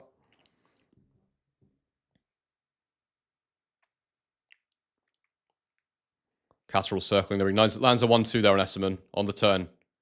Oh dear. Oh dear. That's not good. So Essuman slipped, got straight up. The referee tried to step in, and then Catterall stepped in and actually knocked him down with a 3-punch combo where he got really hurt. The referee yelled break. He needs to give Essuman time to recover because Catterall stepped in, but Essuman wants to keep going. Bloody hell. Fair play to Essuman. Even though Catterall just hit him with a 3-punch burst and knocked him down, Essuman's not even hurt. Instantly got up and wants to carry on. Oh, Catterall's hurt with hooks now to the head and to the body. Catterall's knocked him down. Wow, he's fallen out the ropes there, Essuman. Catterall's absolutely blitzed him, and Essuman was foolish there because Catterall hurt him with a 3-punch combo that he shouldn't have been allowed to land because the referee called break. The referee's waved the stoppage. It's off. It's off. That's really controversial. That's really controversial because the referee called break, and Essuman jumped straight up, and Catterall hit him with a 3-punch combo. And then Essuman got up. The referee would have given him time, I think. But Essuman's really hurt. He's out the ring, lying on his back. I think he was probably really out of it when he got knocked down that first time, which was an illegal knockdown. If I was Essuman, I'd be asking for this to be ruled a no contest. It was stupid of Essuman to continue straight away there. He shouldn't have done that. He should have taken the time.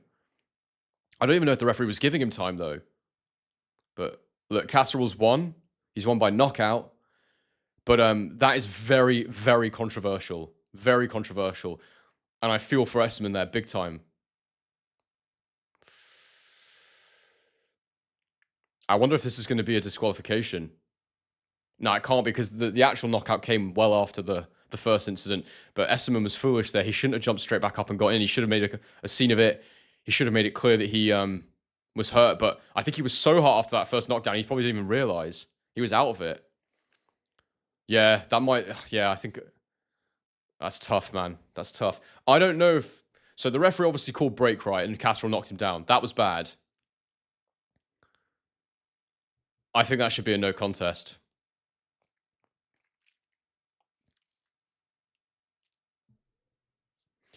I don't know if the referee gave him time and Essuman had to continue, or if the referee said, "How do you want time?" And he said, "No, I'm ready." If that's the case, it's Essuman's fault.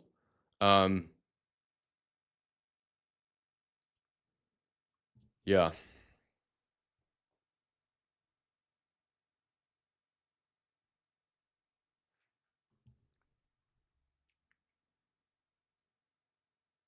Okay, Essuman's up on his feet. That's good. Bloody hell. That was tough. I want to see the replay of that. But that is very controversial. Very controversial indeed. I know it would be Daz Payne. It would be a decision after the fight if any decision was taken regarding a no contest.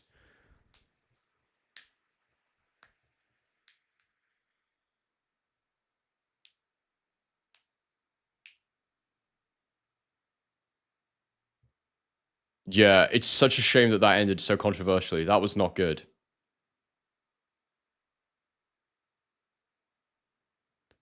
But also, it was naive from Essuman because even on the slip, he wanted to jump straight back up again. It's like he should have stayed down because the second he jumped up, Catterall started hitting him. I don't know what the referee called. I don't know if the referee's communication was incorrect. Yeah, exactly, Paul Hockin. I do agree with that. What if Essuman made the bad decision to immediately continue because he was dazed by illegal punches? That's exactly it. But that's part of, being a good pro is being composed when you're hurt.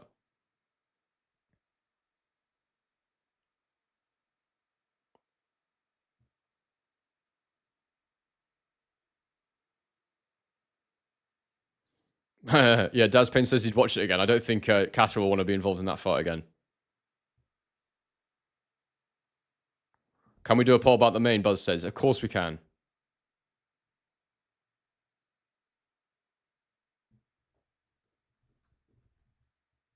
Yeah, let's see. So he slipped.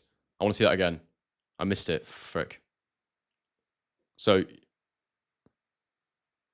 to be fair, when it was called a slip, he actually did get hit, right? But then he gets up, having been on his knees, and Catterall knocks him down with a 3-punch combo.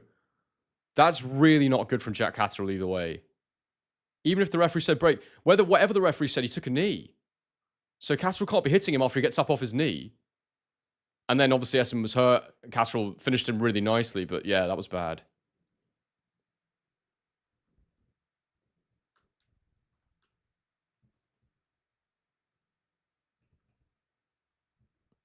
And poll is running. People, get your votes in for the main event. It's coming up next. Yeah, there's more people in here. Agreed, 202. Yeah, that's tough, man. The referee let that go way too much. We've got bloody... It's like having the angel and the devil on your shoulder, Howard Foster, and then this bloke, whatever... I can't remember his name. I've seen him before. Mad. Why are boxing referees so bad? I mean, I assume it's the referee's fault. It seemed like it was. I know it happens really fast as well, so it's tough, but like that's basic rules. Guys, please consider donating to the stream. Helps really helps what I'm doing. Helps support what I'm doing. And your super chats will always be read out. Well, let's get the scorecard ready for Eubank Ben. But that was my final scorecard, 98-91, when Catterall got the knockout.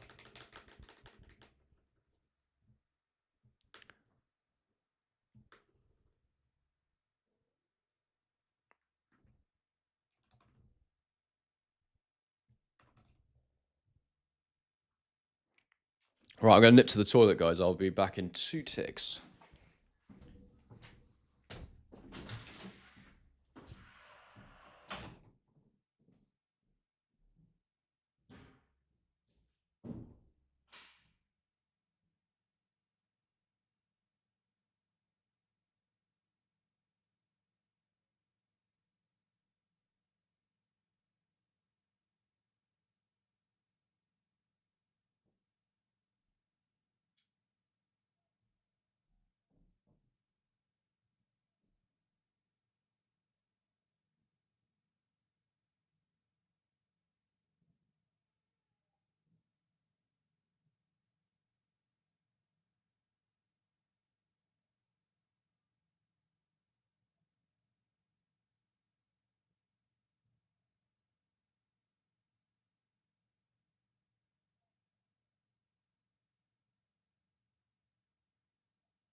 All right, let's see.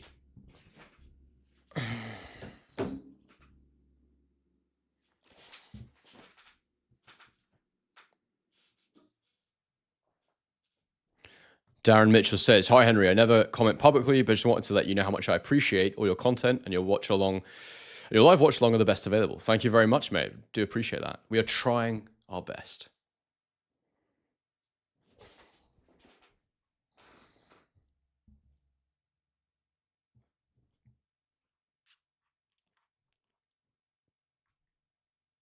But a very nice comment. Do appreciate that.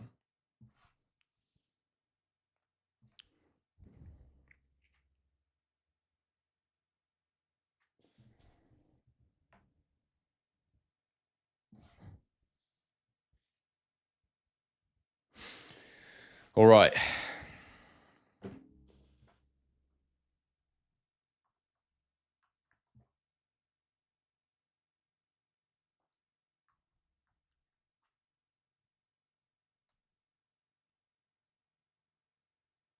Oh, bit of spam for the mods. Hadn't had that for a while. I feel like YouTube's got a lot better at dealing with that stuff. Have we got any mods in? I might have to get some new mods, you know. Does anyone want to be a mod? 202 got it. I think we need a couple of people to help him, though. There's only 202 in the chat. Who have we got in here that's always here? Tiger Duran, you're always here, mate. So I'm going to make you a moderator.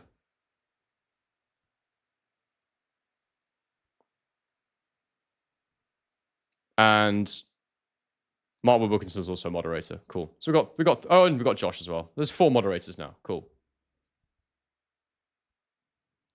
Fury boxing shorts. I'm sorry, I already did Tiger Duran, but next time, mate. Next time.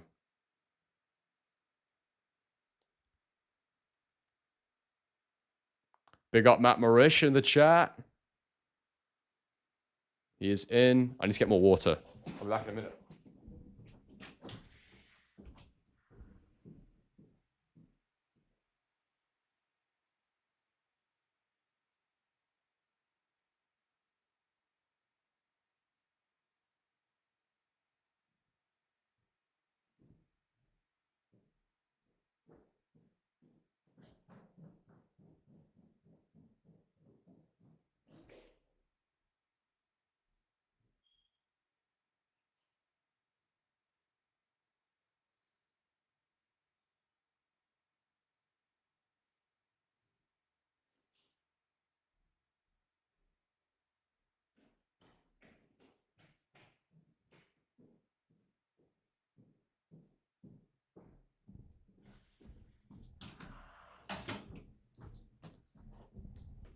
All right.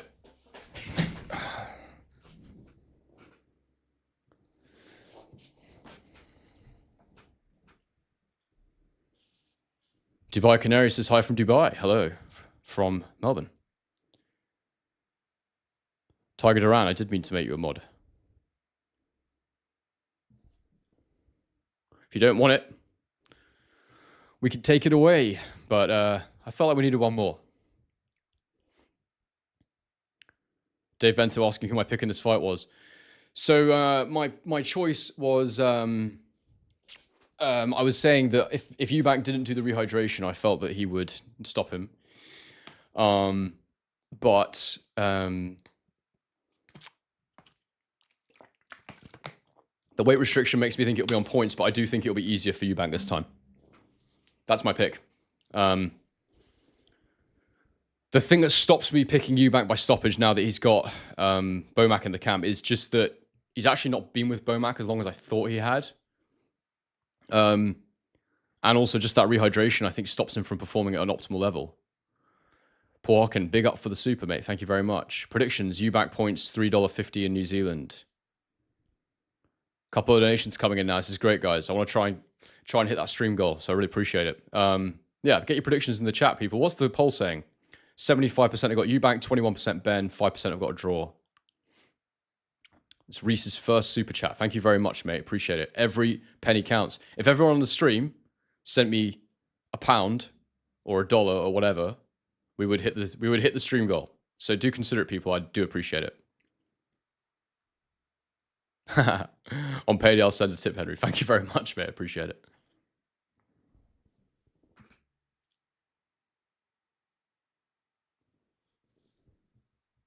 Yeah, the ring walks would be cool.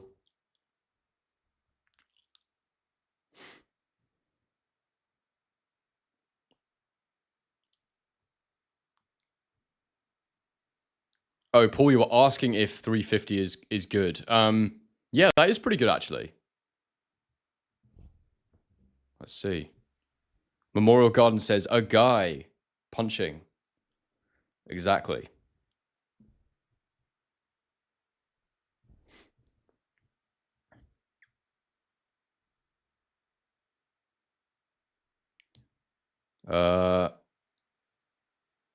Big up.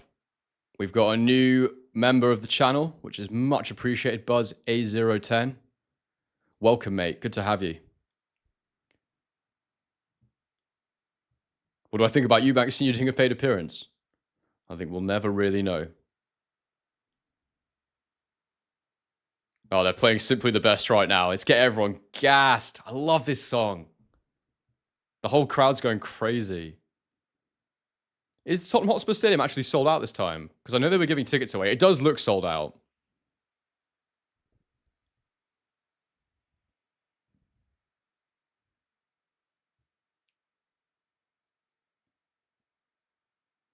Bow down now, hang on every word you say. Yeah, this has got to get you gassed, hasn't it? Hearing this song. It's such a great song.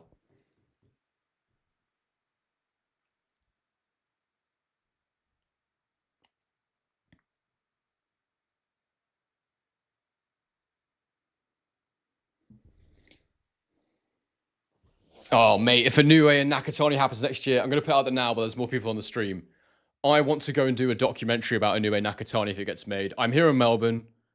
I want to get someone to sponsor me to go to Japan and do it. So if anyone watching this has the financial means or could sponsor me, I'd love to do it. I think it would be so, so good.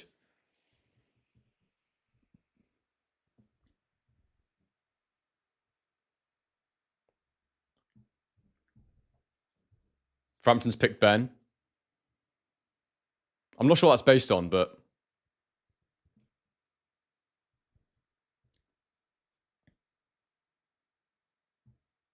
So he thinks that the last fight took more out of Eubank and that it's going to be a very similar fight. Oh, the big Ty Crouch in the chat. Wake up, throw this on and hear you singing was not what I wanted to hear hungover. You shouldn't be hungover. Ty, what was your final pick? Did you go for Ben in the end? Oh, thank you very much, Mitchell, for the super. Love what you're doing with this channel, man. Slick haircut, by the way. Thank you very much. I try my best. Tiger Round's asking if I speak Japanese. No, and that's the beauty of it. I'll have to navigate Japan, not speaking Japanese. Although I think my girlfriend does a little bit, so maybe she can assist. But yeah, I definitely want to do that. I need to find someone to sponsor me to go and do it. It'd be absolutely unreal.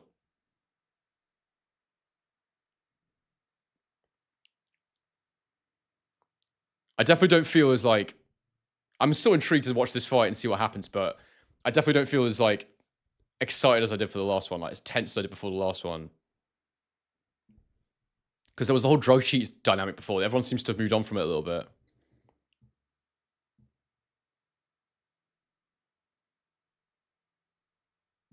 Tiger Duran says Oz isn't too far. No, it's not too far. Gareth lived in Zama for a while, where Inoue is from. Very cool. Ty had the work Christmas party. Did you, yeah, what have you got, mate? Have you got Ben or Eubank? Because I had a chat with Ty yesterday, and he's convinced that that it's more in Ben's favor, which I do agree with when you look at it theoretically, but it doesn't mean he's going to win. Eubank might just still be too good for him. And I think Eubank can be better this time. And maybe Eubank's done the weight better this time.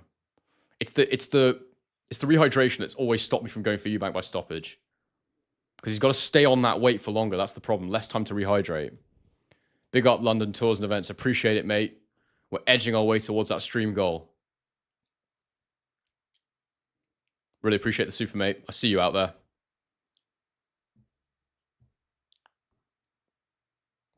Lots of people on the stream now. We've got nearly 300 people. Please bang a like on the stream, guys. If you want to buy the fight, use my link in the description or the pinned comment to buy the fight on DAZN. I'm going to commentate on the fight. I'm going to score the fight as I go. So if you want to join me in that, we can sync up. You can sync your stream to my live commentary and we'll get there.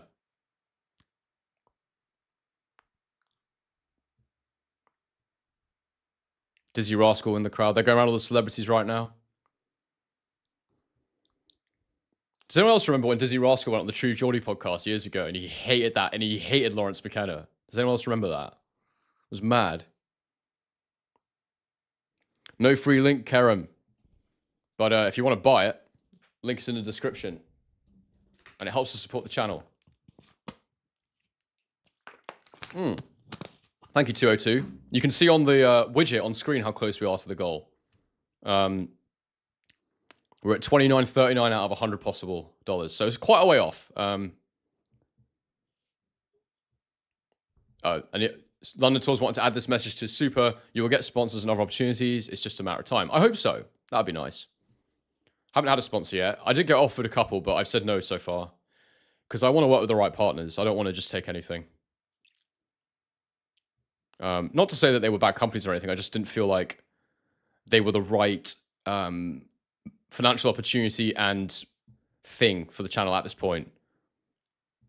But yeah, we'll work with the right partners when they come up. Breezy Gas, thank you for the 250, mate. Really appreciate it.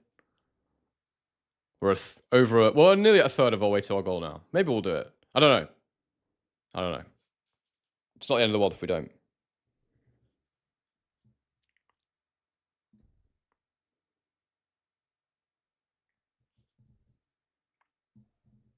Captain Crawl's asking me, what has Ben done to convince you that you can actually box? He's always been a scrapper. He hasn't done anything to convince me he can box.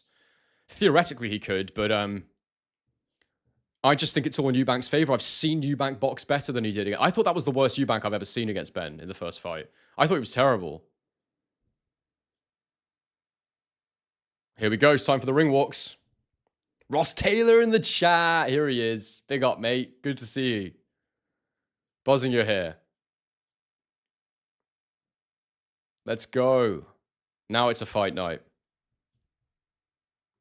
300 of you in the chat now. Great to see. 2 bang a like on the stream, guys. As I say, if you want to buy the fight, use the link in the description, and you can sync up my commentary with the fight.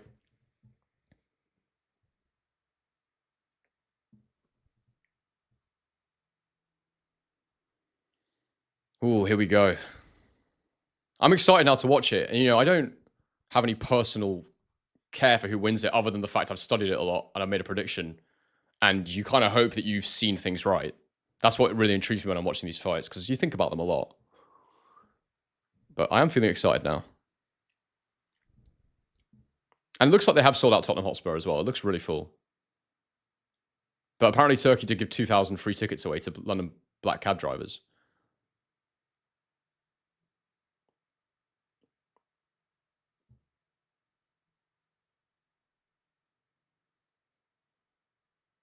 I'm predicting Eubank on points.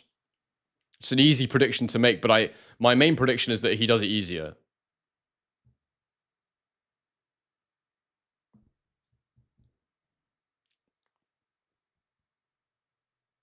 Buffer sounds incredible, doesn't he? Still sounds $1 million.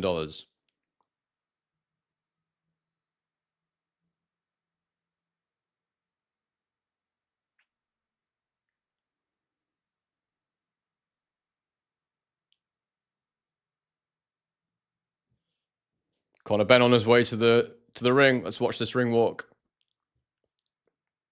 Let's see what's happening. I want to get eyes on him and see what he's looking like. I do think he'll be a lot more confident this time. Now he didn't have a clue about the weight last time.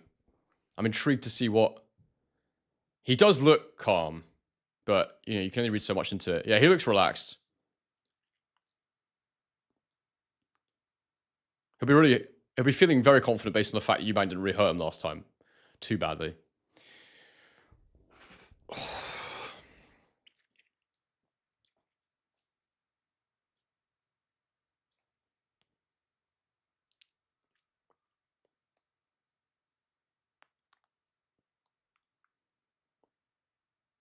He does look older now, Dark Wader. I mean, he is an older guy, but he sounds great. Yeah, so I've heard this narrative going around from Wonky Esther that there was also the factor of Eubank was supposedly sick going into the last fight. I only heard about this after I made my final prediction video. But there's a couple of reasons that I think that Eubank could be better this time. That's added to that belief. Conor Benn's reckless and aggressive, and as long as he fights like that, he'll always trouble Eubank in moments. But Eubank can definitely, if he's got his legs, can box him a lot more easily.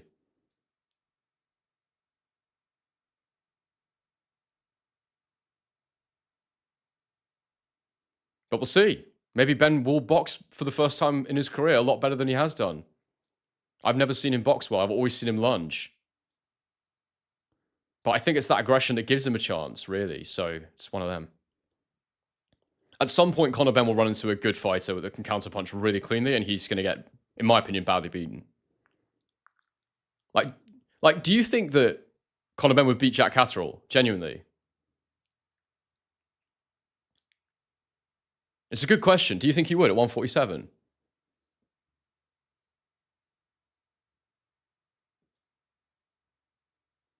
I do think Conor Benn looks really confident this time. He looks much more confident than last time. He's not subdued.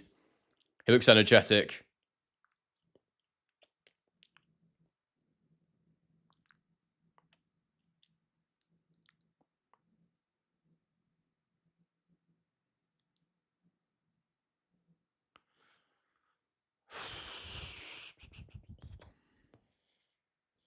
True Blue says Bomack's influence is key, but Eubank is no Crawford. Agreed. He's not clear as Crawford, that's for sure.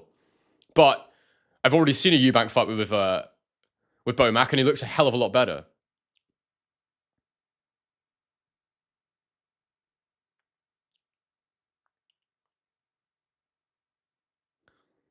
Yeah, I didn't realize Boatsy was pay-per-view. I didn't watch it. TCB Crouch, sorry. Ty Crouch says, not super nervous like last fight. Did you tell me your prediction? I didn't see it. Ben or Eubank? Yeah, you're right, though. Yeah, you're right. Conor Benn's not as nervous this time. He's enjoying himself.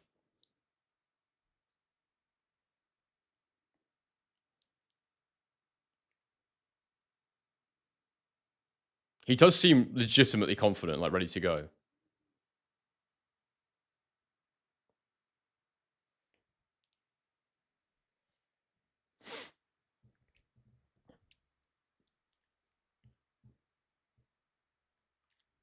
Over 300 of you in the chat now. Great to see. Buzzing to have you all with me for this fight. We're going to score it as we go. For those of you that are new, we're going to score it as we go. We'll call the fight blow by blow. And yeah, you can sync your stream with mine if you want to buy the stream.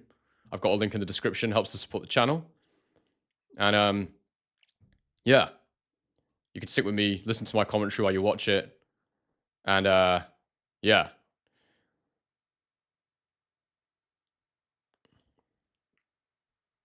Right, Conor Benn's in the ring. Let's see Eubank's ring walk now.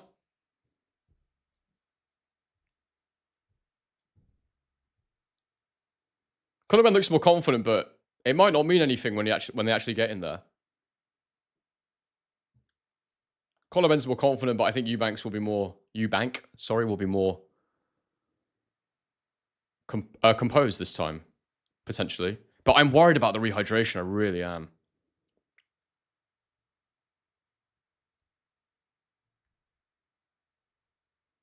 Ty's gone for Ben. Let's see, mate. Let's see.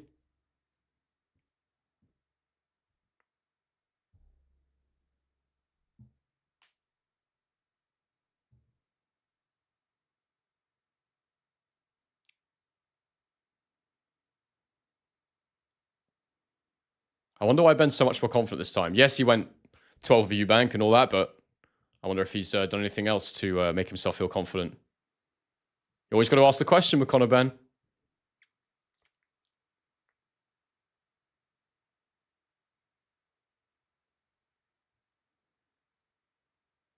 I'm sure that's a troll comment, David, from you. What's the poll on?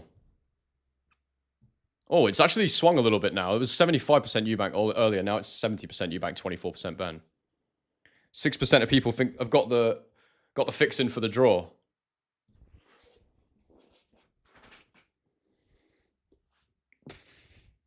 Oh, mate, I'd love some eggs right now. Eggs and toast. That'd be a delight.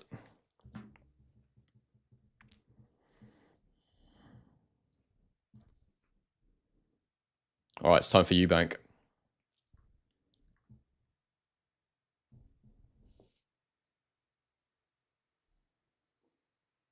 Oh, apparently there's a delay backstage.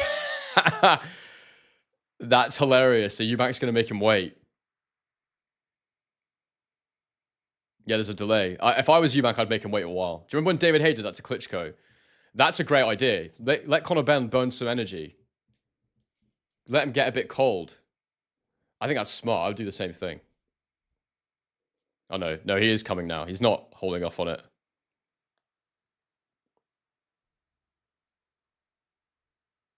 Here we go.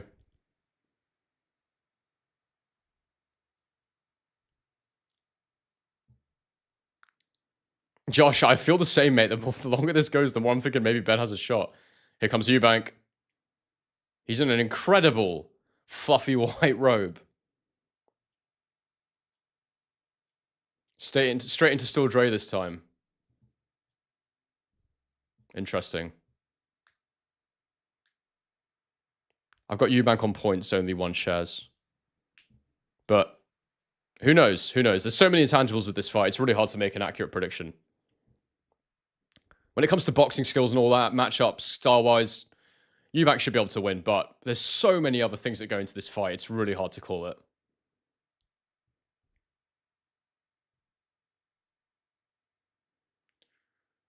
Danielle says Eubank made the weight easier this time. I'm not sure he did. I know he hit the weight, but like, I don't think it would have been any easier for him.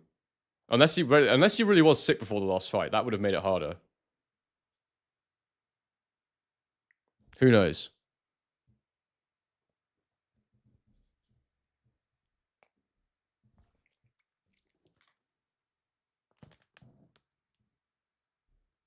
Ring what's happening right now, Nozales.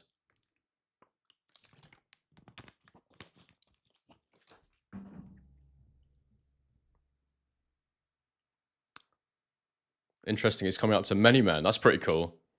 Oh, he's got 50 Cent. Oh, damn. That's crazy. That's crazy. 50 Cent rapping Eubank to the ring. What the hell? I did not know that was going to happen. He loves to surprise Eubank Jr., doesn't he? Listen, you can't go to the ring being rapped by 50 Cent, many men, and then get beat by Conor Benn. You can't do it. You can't do it. He's got to go in and perform now. Crazy. I gotta say, I love it. I'm a massive hip hop fan. You gotta love Eubank Jr., don't you, with this kind of stuff? This is a proper show. Did anybody else know 50 Cent was going to wrap him in? I mean, Eubank couldn't look more confident as well. He's rapping along with 50 Cent right now. Yeah, you've seen as like, what on earth is this?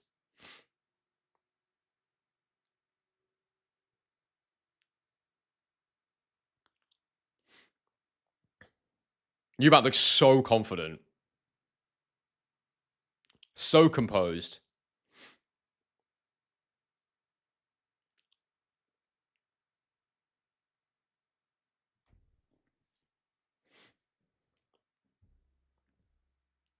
Crazy.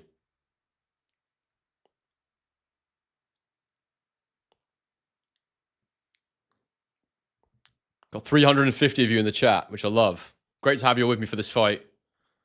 I'll be calling it round by round. I'll be scoring it. If you want to buy the fight, I've got a link in the description. Helps to support the channel. And do consider sending a super chat or donation. Try and help us hit our goal for the stream. And subscribe if you're new. Because we're making a lot of content out here.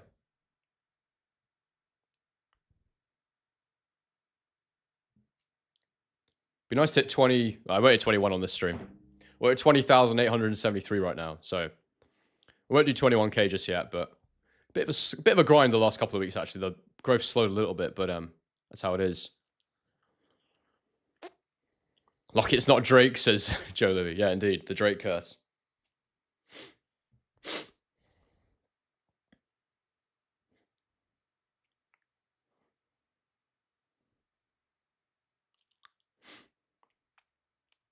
Eubank about to jump in, letting 50 Cent go in first.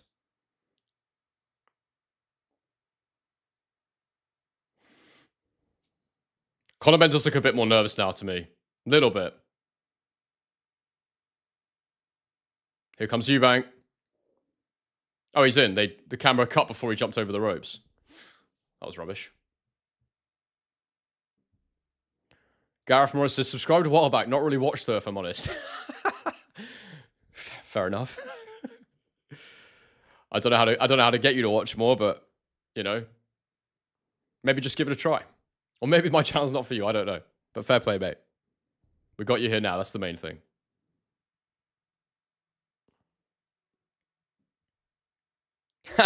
Ty Grouch just swayed back to Eubank now. All right, I'm going to end the poll. 350 votes. 70% have got Eubank, 23% Ben, with the remaining 7% a draw.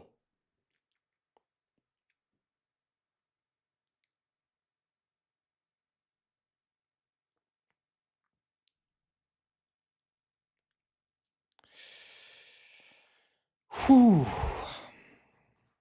All right, I've got to get my voice warm and ready for this. I don't want any more water, though. I'm be on the toilet all day.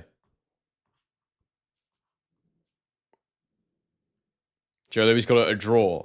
I don't think what a draw would do for anyone, mate, to be fair.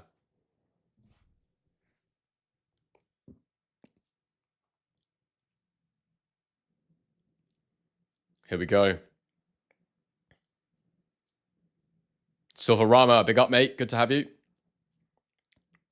Fury Boxing Short says Eubank will be on Diary of a CEO on Monday morning. One New Me says, hope this isn't an anticlimax. It could be. Could be. You never know with these fights. Just don't sing, buddy. I'll try not to sing. I get too excited sometimes.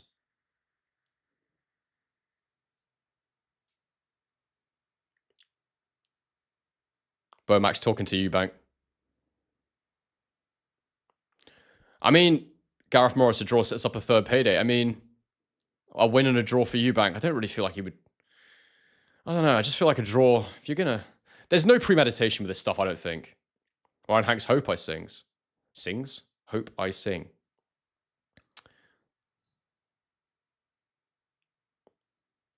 Yeah, you don't hope that, to be fair. It's not great. Morton says the Eubanks just don't care about material things. To be fair to Chris Eubank, I don't think he was saying they don't care about material things. I think he was saying he realizes that they're not important. Doesn't mean you don't like them.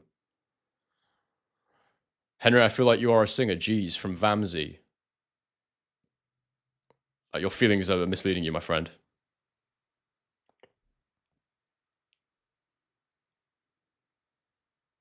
Martin Wood Wilkinson would like to see Ben and Eubank just give Gareth A. Davies a pasting.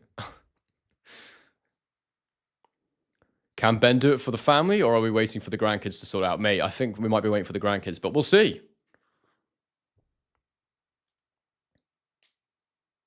Targeter answers those nerves are bubbling away. I mean, I feel a little bit... I'll be happy when we start. I like these fights to get going. I always feel the anticipation when it's a significant fight. Or it's not even that. It's when I've thought about a fight a lot. I get tense before because I'm like, damn, what's going to happen? Let's get ready to rumble. We're underway. Almost. Howard Foster. Is it Howard Foster? Please tell me it's not Howard Foster. It's not Howard Foster. I can see the ref. It's not Howard Foster. Thank God. Imagine if you did a quick switch at the last minute.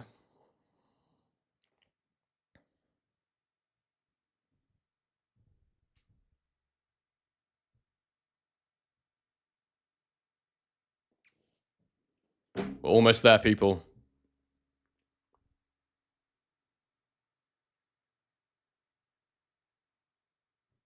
Got almost 400 people in the chat now, guys. Please bang a like on the stream. Please consider donating. I'm going to lock in for the fight now, but I'll try to get to your comments when I can. I'll definitely prioritize super chats as ever. Reese Tool says, Ben looks like he's on the sauce. I mean, it's always possible. It's always a possibility with Ben. I didn't know Howard Foster was a judge. I don't know if he's a good judge or not. I know he's a questionable referee. Yeah, I saw your comment, Reese. Maybe. Eubank looks so focused, though. So calm.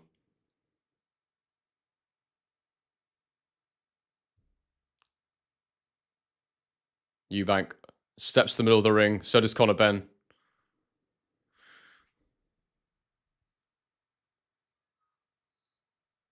This is interesting. I mean, they both look focused. Martin Bakole in the crowd looking absolutely enormous. All right, let me get my clock ready. Oh, we don't want to start it yet. Here we go. Robes are coming off. They'll go to the middle of the ring. They'll touch gloves and then we're underway. John Ryder in Conor Benn's corner as well there. Obviously part of that Sims gym. Whew.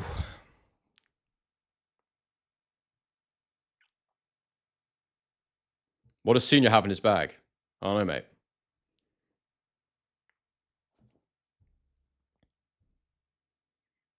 All right, they've already touched gloves apparently. Have they? They're touching gloves now. All right.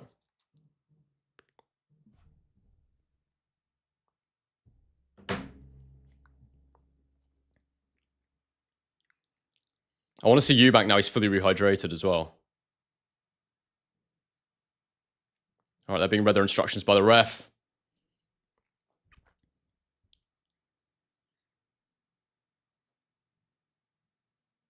I don't know if they touch gloves or not. Here we go. We're about to start, people. Here we go. Seconds out.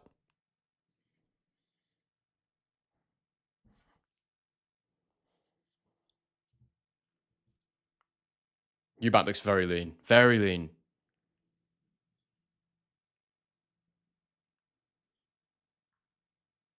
Seconds out. Round one. We're underway, people. Let's see how we begin. Benn instantly getting his lead foot close to Eubank. Eubank circling a little bit more this time already. Eubank using lateral movement to begin the round. Benn's getting very close, though, without Eubank firing his jab off. Benn feinting and Eubank reacting. Nothing happening so far. Nice jab from Eubank lands. Benn dipped away from it, though. Jab on the guard from Eubank. Eubank needs to just move around the outside of the ring, get that jab going. Already, he's got his hands up as well. That lead hand is not low. Conor Benn's jab is blocked. Another jab from Eubank misses. Eubank's moving around the outside of the ring much more early here. Jab from Conor Benn misses. Conor Benn is using his jab early, though. Another jab from Benn misses. Eubank looks very, very thin in there. Conor Benn lands a jab. He's getting his feet very close to Conor Benn. Eubank's not maintaining the gap very well at the start here, which does worry me, actually. That's an early warning sign for me. That Benn is... Oh, nice right hook to the body there from Conor Benn. That was a good shot. That was a good shot. He's getting his lead foot much closer to Conor Benn before he attacks. Eubank needs to be more active with his jab. But Eubank's got his hands higher here, which is good for him. Oh, right hand from Eubank as Benn steps in there. The counter right hand, wild right hand, and Conor Benn's lunging already. Conor Benn's already lunging. That was a good right hand from Eubank on the inside there. He threw it as Conor Benn stepped in, and it was a counter I actually speculated he might add, so that was good to see. Jabs. Oh, right hand from Eubank lands. That was lovely. Double jab, right hand. It's a close opener so far. That probably edges Eubank ahead for me there, but Eubank needs to get that jab going a bit more. Body jab from Conor Benn. That's nice. Another jab from Eubank lands. Jab from Eubank just misses. Conor Benn with the 1-2. Eubank just dips under it. Lunging. Eubank does look very gaunt, though. Like, he looks thinner than the first fight. To me. I might be wrong, but he looks smaller.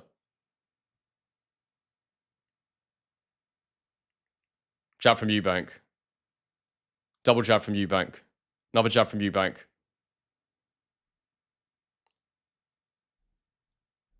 Eubank's moving around the ropes here. He's definitely trying to create distance between them early here. Benn looks way more aggressive. It's very, very close this opening round.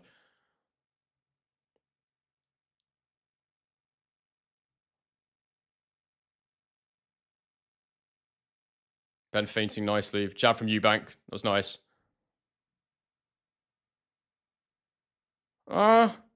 There's a nice jab from Eubank. It's a close round, but... Oh, another jab from Eubank. Another jab from... It's a close round, but I got Eubank taking that. It's close, though. I want to hear what your scores are there. It was a close opener, but I thought Eubank Landed a right hand. He landed a 1-2. Landed a few jabs. Ben did land with a nice right hand to the body. He landed a couple of jabs himself. Stab to the body. It was a close opener, but I edged it to Eubank.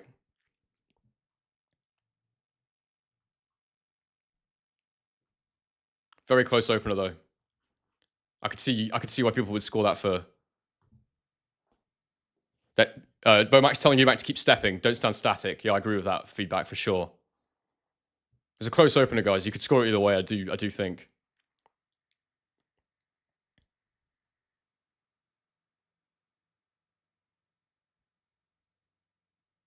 Bomax telling him to relax. Yeah, that was that right hand on the inside. Conor Benn did land at the same time, to be fair. All right, get my clock ready. Round 2's coming up. Round 2's underway. We're being told that Conor Benn won the round by Adam Smith, who I put absolutely no stock into when it comes to scoring fights.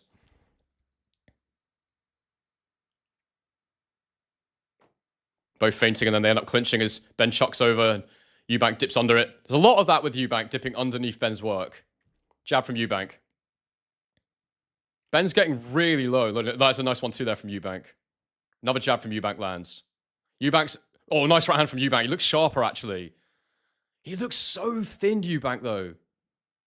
Another right hand from Eubank, punching down. And he's using more lateral movement here, Eubank, as I thought he might. Tantacruel, big up, mate. I hope you're well. It's a close opening round. It could have gone either way, really. I edged it for Eubank. Bomax telling him Eubank to keep his hands up. Conor Benn lands a jab as he steps in there. And then Eubank bulldozes through Ben. Smashes him to the floor. There's a good jab from Conor Benn there.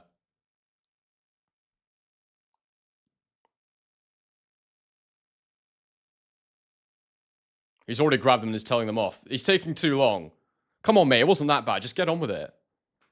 Ben doing the Annie song game. I do know what that means.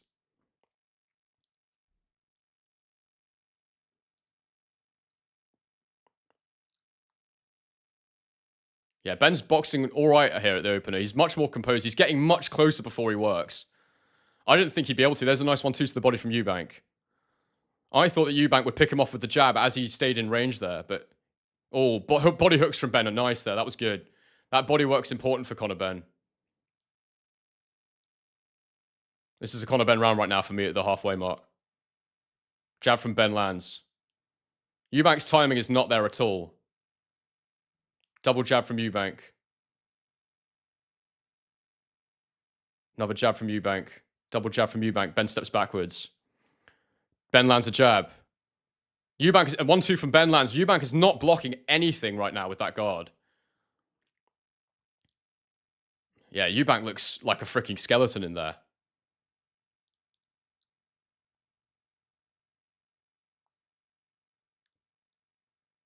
This is definitely Conor Benn's round right now. Conor Benn's landing all the clean work. 1-2 from Eubank finished with a lead hand. Not much on it. Eubank clinches on the inside. Conor Benn's cracked him on the back of the head there in the clinch.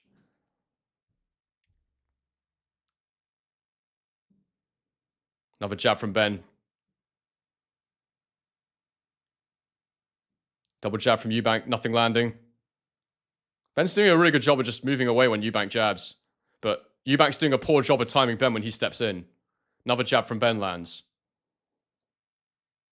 Yeah, Eubank looks really, really unsharp here, I have to say. Hook from Ben to the guard. Body jab from Ben.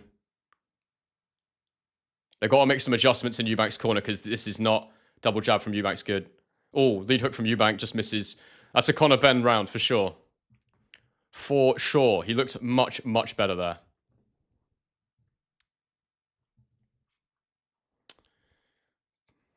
Looking very composed, Conor Benn. Holding his feet nicely in the pocket.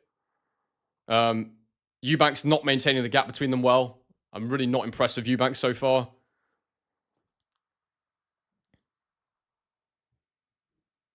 Yeah, wild. Got 500 of you in the chat right now. Love it, guys. Please bang a like on the stream. Round 3 coming up. I'd like to hear what Bomack's saying to Eubank right now, but Eubank, very disappointing opening round from Eubank. Second round. The opening round was okay.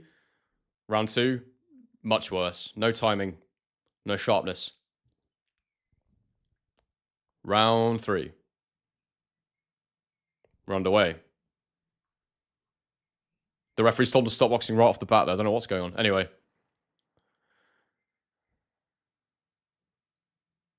Yeah, it was a nice lean back there from Eubank.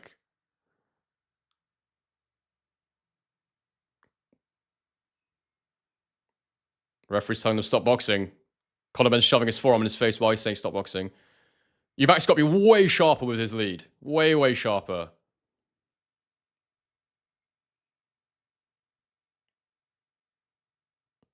And he needs to Eubank's headhunting too much as well. He's got to start low, Eubank, because Conor Benn's moving his head when he comes in. Well, body jab from Ben lands. That was nice.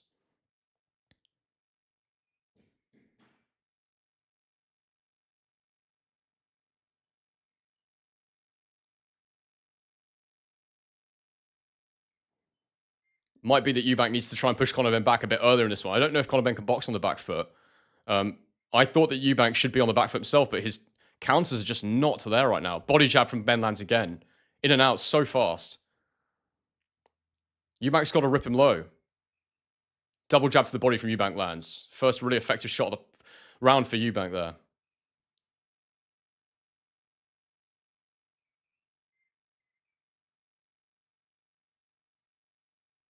Ben's working on the inside there. After the referee said break.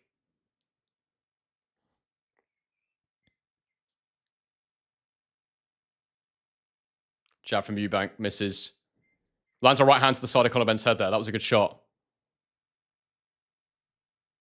He needs to get that right hand going. I said in the last fight, nice counter left hook from Eubank there. Body jab from Eubank. He needs to get the right hand going earlier. I said it last fight. He needs to time Conor Benn as he comes in with that right hand, but Ben's not throwing his own right hand anywhere near as much this fight early on, so that counter's not quite the same. But Eubank's got his hands higher as well, so maybe he needs to coax Ben into throwing it a little more like he did last time and just prepare the counter. Eubank's got a little bit better as this round's gone on, though. Stepping away from Ben's jabs now. Ball right into the body from Ben was lovely. And then a right upstairs, and then Eubank learns his own counter hooks, and it's starting to heat up a bit here.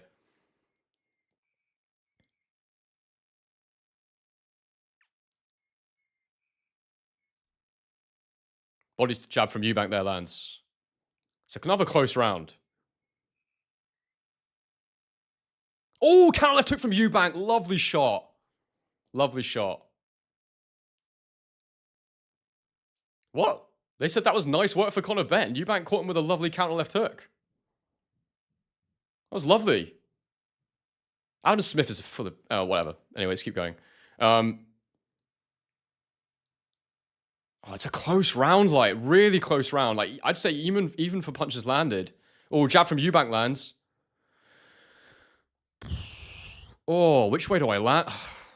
That was close. Really close round. I thought Eubank landed slightly more punches, but Ben landed harder shot. I'm going to give that a draw. I know it's a cop-out, but I come away from the end of that one not knowing who won the round, so I'm going to give it a draw that round. People aren't going to like that, but... Yeah. Bomax saying, look to step back, look for the timing. That's exactly what he needs to do. Do people agree with me on that round potentially being a draw? Am I tripping?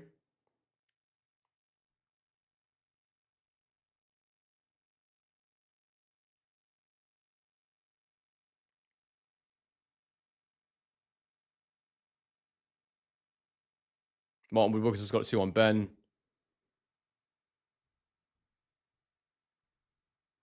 It's a good fight.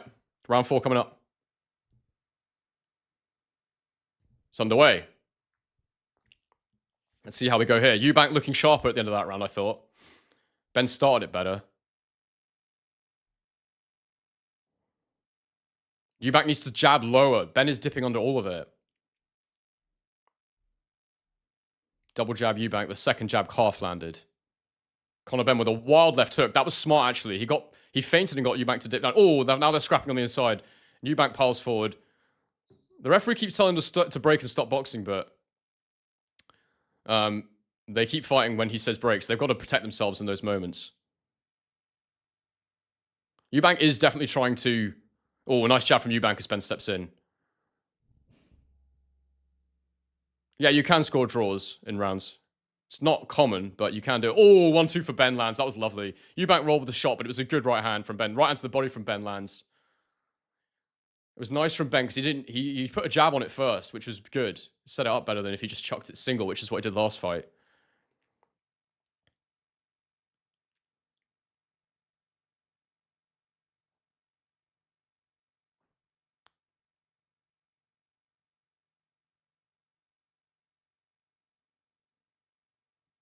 Both jab. I think both landed there. Oh, Eubank looks a little bit off balance there as Ben landed to the body.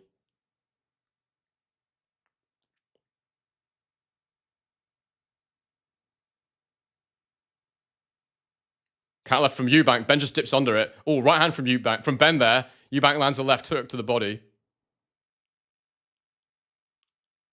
This is a Conor Benn round for me right now. Eubank's not really landed much significant. Ben landed that nice 1-2.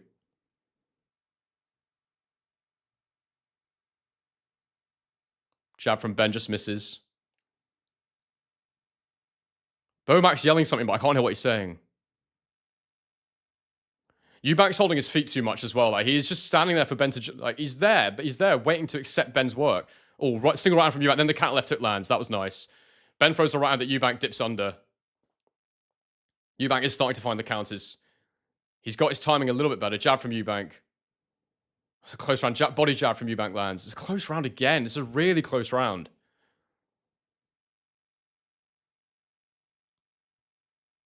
Body jab from Eubank. That's lovely. That's what he needs to do more of. That was nice. Oh, Ben with a single right hand. Eubank is definitely trying to counterpunch this fight, though, as I thought he would. Jab lands from Eubank. Body jab from Eubank. Right hand from Conor Benn. Just half one. Right hand to the body from Ben.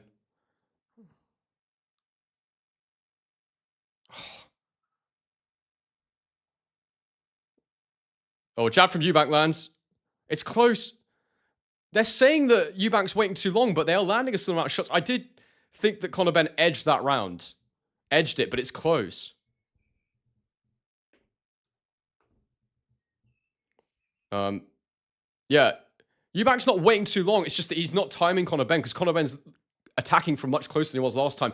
Like Bomack said, he needs to take the half step back. He needs to make sure that he's constantly taking little half steps because then he creates the space. When Ben attacks, he's got to attack from further out. Right now, Ben's too close. He can't time him when he's that close. It's good work from Ben and it's poor work from Eubank so far. It's close. There's not a huge amount being landed from either man, but I've got Ben slightly edging it right now. Round 5 coming up.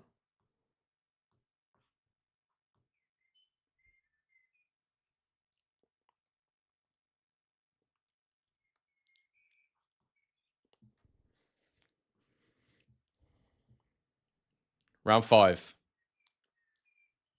Round 5's underway.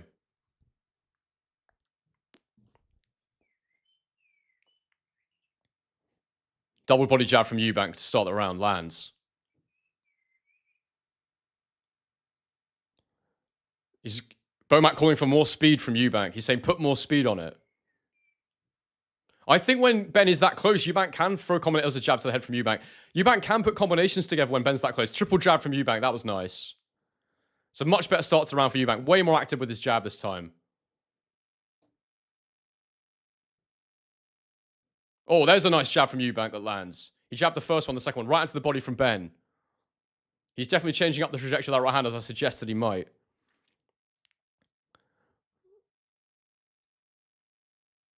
They're saying this looks like a one fight too many for Eubank, but like he is winning this round right now. He's winning with the lead hand in this round so far with a minute gone. Double jab from Eubank. I have to say that this is a much depleted version of Eubank though. 1-2 from Ben on the gloves. Counter right hand from Eubank just misses. There was a jab from Eubank that lands. He didn't commit to it properly, but...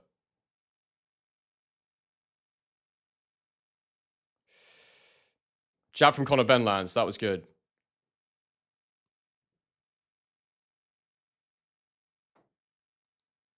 Jab from Eubank. Hook from Eubank just is like half landed. And then 1-2 just misses. Followed up with a left hook, which also missed. Jab from Eubank lands. That was good. He stepped in. Conor Benn again came back with his own jab. Another jab from Eubank to the gloves of Ben. Benn misses with the lead left hook.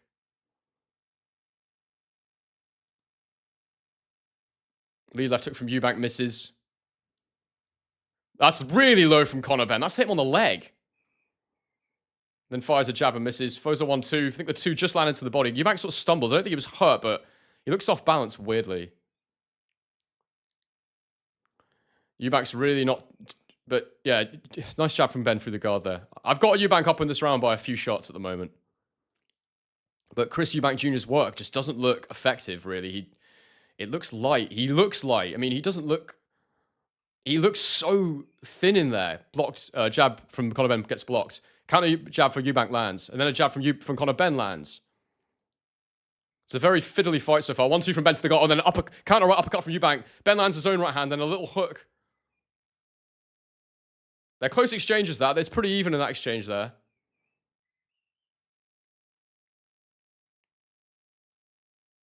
Oh, right into the body from Eubank lands.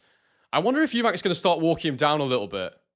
Because he does look better when Ben's on the back foot. And I don't know if Ben can box on the back foot.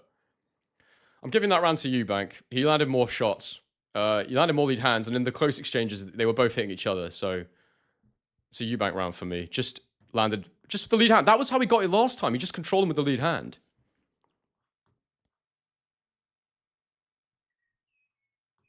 Yeah. Beaumank's saying to him, keep stepping and use your timing. It's exactly what he's not done so far. He's not stepping enough. He's stepping in moments, but then he stops. And I don't know if that's because he's weight trained or if it's because he's being complacent.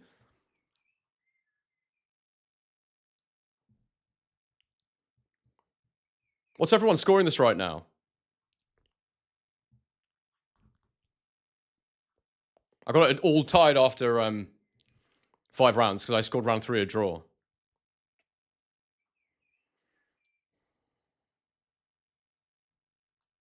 Round 6 coming up.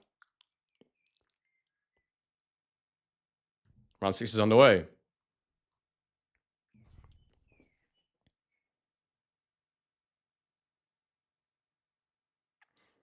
Jab for Benn lands. Now a jab for Eubank lands. Double jab from Eubank lands. I think Eubank does need to give him more to think about on entry. Like he's waiting to find counter shots, but Ben's walking into easy because Eubank's not firing the jab as frequently. This is better from Eubank. He's moving around a bit more now. There's a jab from Eubank that lands, and another jab for Eubank that lands, and another jab for Eubank that lands. A counter round for Conor Benn just misses. Eubank throws his own right hand. Benn instantly counters it. I don't think that was a clear Benn round at all. Eubank was landing jabs. Sharvik. There's no Eubank bias. I'm just scoring who lands the most punches. Right hand from Eubank lands. Benn comes back with his own shots that miss. Does look like Eubank stepped up the pace a little bit here.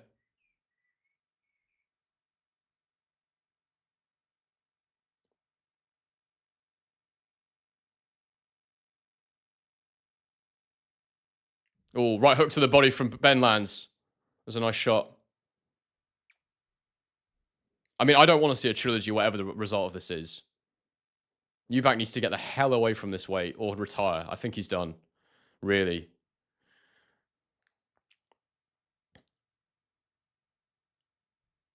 Two to the body there from Benn. Eubank comes back with the counter left hook. It doesn't quite land, I don't think. Camera angle was a bit weird to see it. Left hook from Eubank. Just cuffs. Right hand from Eubank. That was nice. Eubank's starting to throw combinations now. He's trying to. He's not landing, but...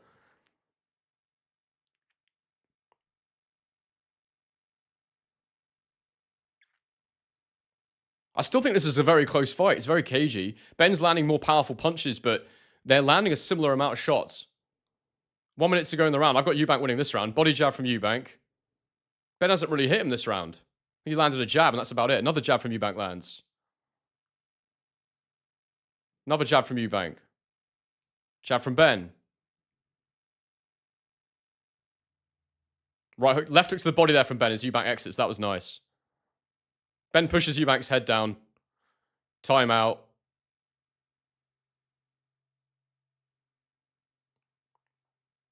It's not a very exciting fight so far, but it's decent. Like, it's all right.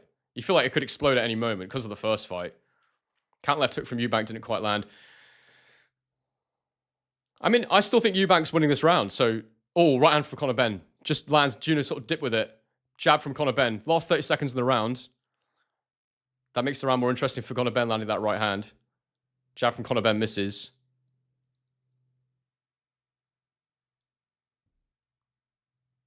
But Eubank doesn't look right, even if he is winning this round for me. Yeah, he looks like he's falling over his front foot a lot. He can't move his feet as he punches right now. Jab for Eubank. I still think that was a Eubank round. I think he landed a lot more shots than Ben did. I know Ben landed 1 or 2 bigger shots, but that was Eubank's round for me. Oops. That's a Eubank round for me. Working hard at that round.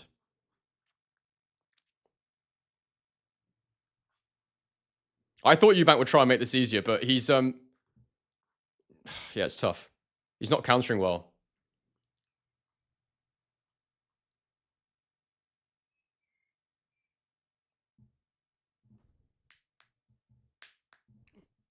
I don't agree that Eubank's been completely outboxed. I really don't. This is the narrative that's going around. He doesn't look good.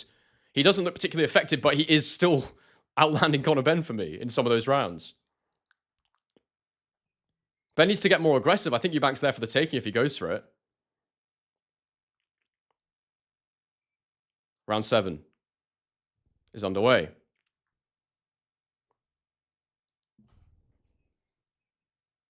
Yeah. Conor Benn throws a right hand, Eubank dips under it.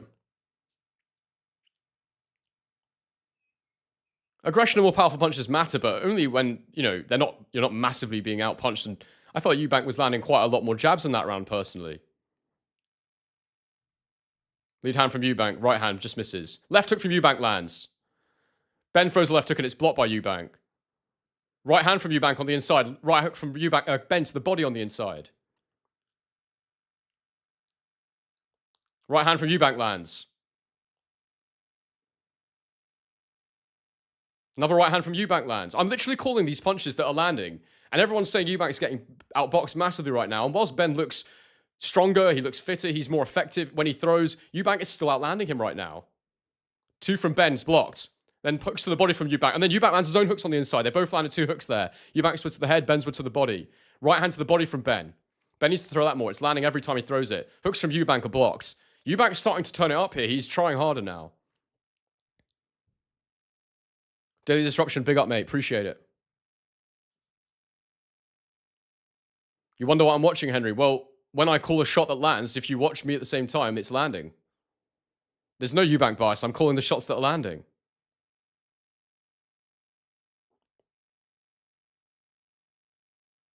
I'm literally calling what's landing. I don't know what else you want me to do. Right hook to the body from Ben. I mean, this is a Ben round right now. I can clearly say that. He's landing big right hands to the body. But you can't say Eubank's not landing punches. They may not be affecting Ben too much, but they're still scoring shots. Another jab to the body for Ben. Ben's turned it up a notch here. He has. He's getting way more aggressive with those single shots. Oh, right hand for Eubank lands. But there's no power on them. There's absolutely nothing on them. Right hand to the body from Ben. Another right hand to the body from Ben. It's a clear Ben round.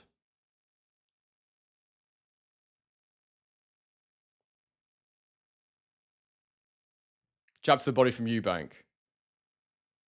He just looks so depleted, Eubank. He's never a big puncher, but there's nothing on these. He's landing right hands and Ben just eats them and comes back with his own shots straight away. But yeah, the commentary on DAZN is biased for Ben, there's no question. 1-2 to the body from Ben. Eubank lands a counter right hook there. Another jab from Eubank lands. That was nice.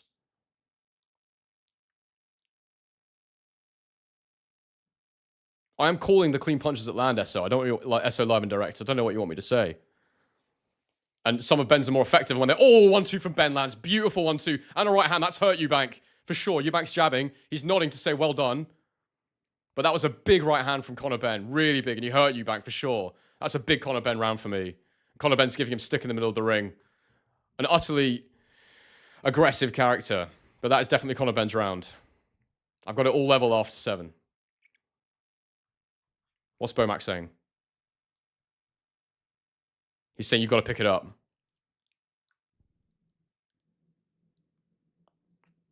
Yeah, I know, Tressa, but Eubank's still landing more jabs than Conor Benn is. So you've got to balance between volume landed versus single power shots landed. And once someone who lands 1 power shot or 2 power shots, then you account for the extra volume.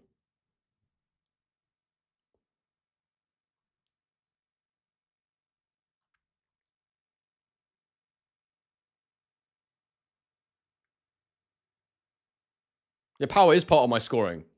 Power is part of my scoring. But when someone lands more shots, then it's shot volume versus shot power. Round 8 underway.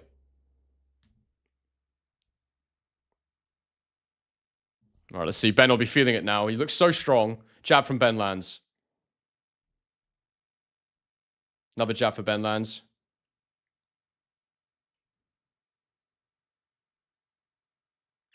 Round 8 now, and, it's time for Eubank to get going if he was going to. Right into the body lands for Eubank.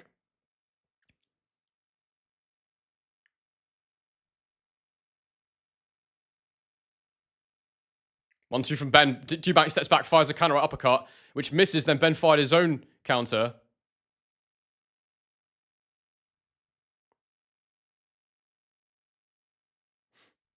Say what you want, guys. I'm scoring exactly what I'm seeing.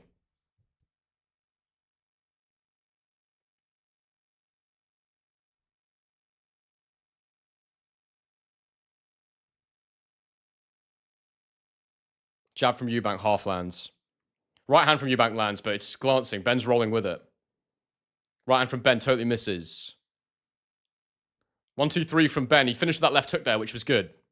Kind of half landed on the inside, but Eubank was blocking a lot of it.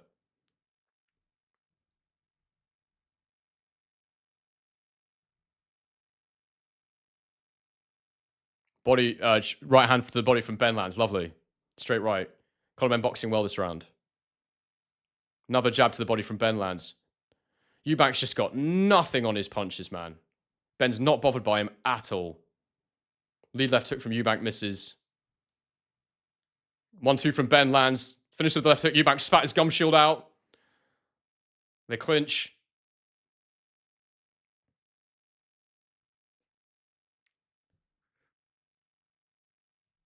Mate, I have absolutely zero bias towards Eubank, Danny Heath. You can bugger off, mate. It's absolute nonsense. Jane says crazy scoring on this channel. Whatever. Go and watch someone else then.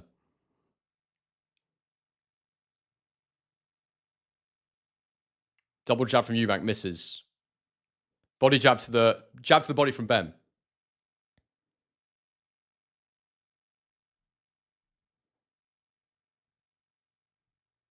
It's clearly a Conor Benn round right now. Or 1, 2 to the body from Ben. This is a really wide Ben round.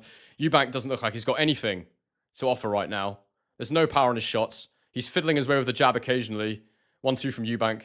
Uppercut to the body from Eubank, but it's not hurting Ben at all. Eubank looks weaker and Ben looks stronger now. They've gone in opposite directions. Hook to the body from Eubank. Right hook on the inside from Ben in the clinch. Eubank nearly hit the ref there accidentally.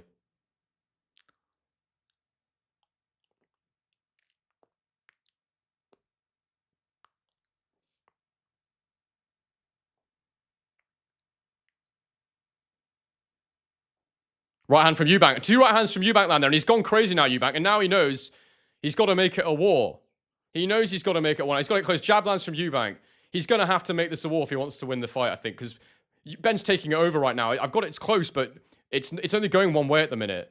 Right, it's a Ben round, clearly, going into round 9, and we'll see how the rest of the fight plays out now. Chris might have to go into mad dog mode like he did last time, which would be a big risk. But I asked Eubank how he feels. He said, like, shit.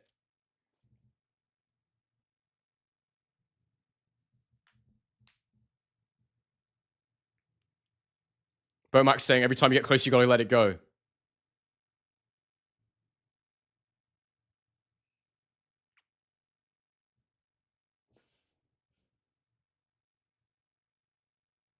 Yeah, Eubank lands a couple of nice right hands at the end of the round there. Really nice right hands, but they're not bothering Ben as much. He's scoring. Right, here we go. Round 9 coming up. He's got to go for it now, I think. Because he's not... Ben's growing in stature and Eubank's shrinking. I think Eubank's got to make it a war. Shots to the body from Ben.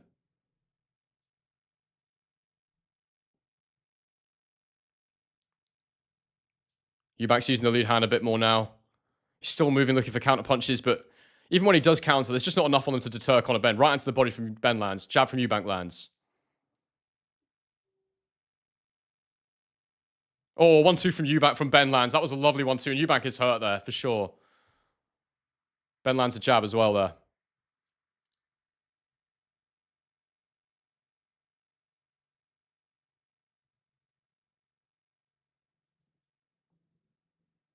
I mean, Conor Benn looks weirdly strong and powerful here. Jab from Eubank. A 2 from Eubank lands. Eubank did land some shots there.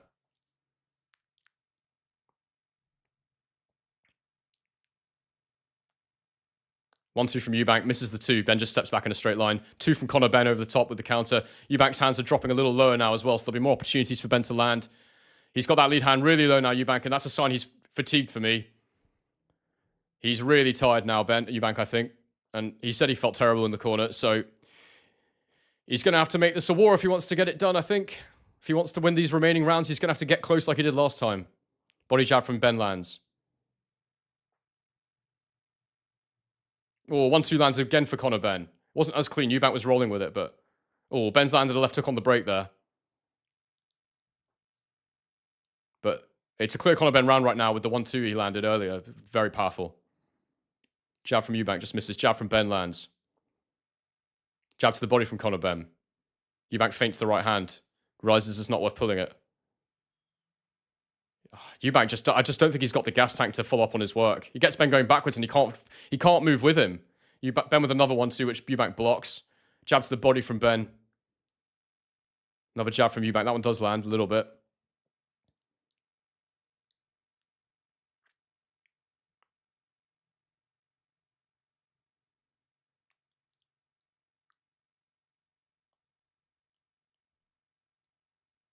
Yeah, Eubank looks totally drained, man. He looks awful. Awful. He's not doing anything, really. He's just moving around. I don't think he wants to be in another war. Body jab from Conor Benn. Benn looks so much stronger this time. 1-2 to the body from Benn. Another jab to the body lands for Conor Benn. He's just taking all the gas away from Eubank with those with that work to the body as well. 15 seconds to go. This is a very, very clear round for Conor Benn. Hooks from Eubank there on the inside land. And Eubank's saying, let's go, but he's only doing it for a little bit at the end of the round, really. Body jab from Conor Benn lands. It's only going one way now. Conor Benn's round.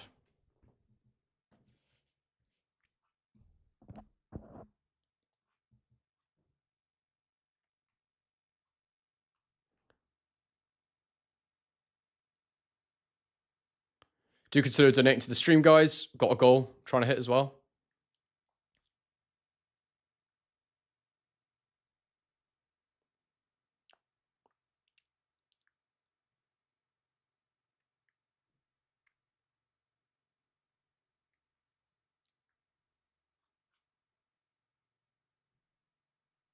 What are we coming up? Round 10, is it? Yeah. Yeah, they can really hurt Eubank now.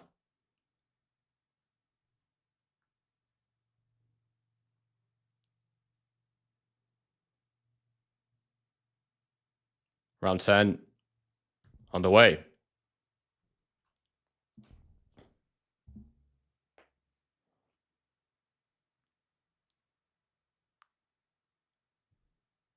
The DAZN fan zone. What's the DAZN fan zone saying? 1-2 to the body from Benn. Counter jab from Eubank. I wonder why Eubank looks so gassed as pain. I wonder why. Maybe because he's an absolute maniac doing that rehydration clause. Another jab. Left hook from Conor Benn.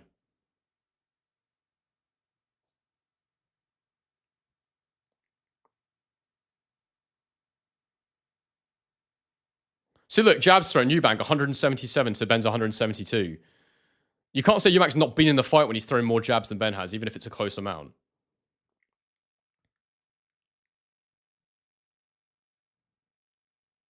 Double jab to the body from Eubank. Another jab. Conor Benn's lunging in a little bit now. He's definitely a little bit more tired than he was. Big up 202 for the super mate. I can't select it right now, but I really appreciate it. There we go. Jab from you, from Ben lands. Oh, 1-2 from Ben lands. That was nice.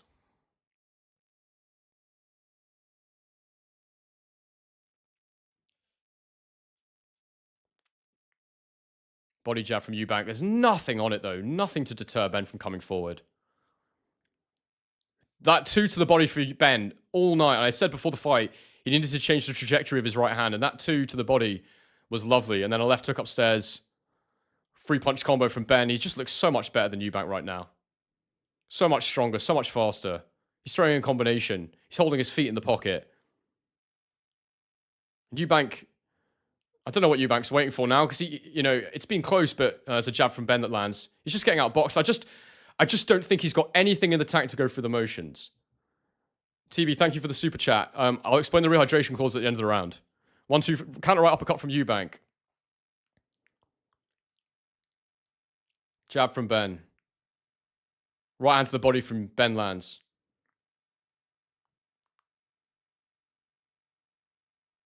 Body jab from Ben. Right hook to the side of Eubank's head from Ben. Jabs from Ben. I mean, this is really, really brutal right now. I mean, right uppercut to the body from Eubank lands. I'll be shocked if Ben gets him out of there, really, even though Eubank looks so bad. Eubank doesn't look good, man. He doesn't look good. Slapping his punches. There's nothing, no technique on them. Hooks to the head from Eubank. Eubank a little off balance a little bit there. Ben with a right, straight right to the body, and he needs to finish with that left hook up top more. That's a big Conor Benn round again.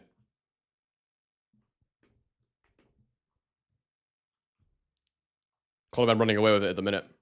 So the rehydration clause, basically, he couldn't put on more than 10 pounds on the morning of the fight to weigh in. Show he hadn't put on more than 10 pounds, they could go away and rehydrate. But by staying on that weight for so long that you've only got about 12 hours until the fight, it's really hard to rehydrate properly. And rehydration is essential to being able to perform.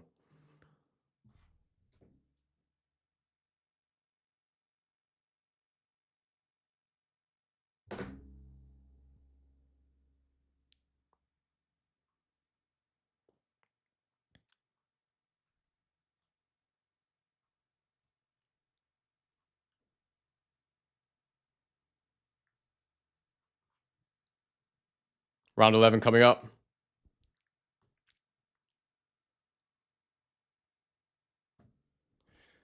Round 11 underway. Jab from Ben.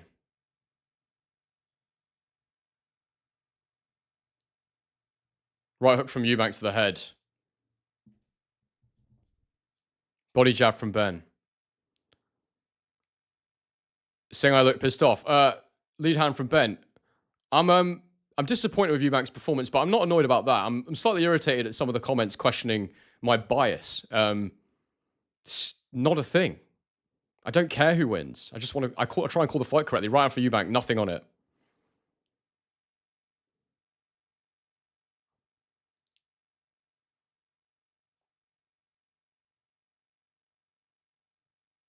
One, two from Ben with a third hook. Just almost catches him. It's just skimmed the face. Yeah. And the fact Eubank's not forcing the issue either, there's nothing in the tank. He's just trying to survive now, really. Because he looks hurt. Chris, I think he's got to retire after this. I mean, he really looks dreadful. Or, get away from 160. Uppercuts from Eubank to the body.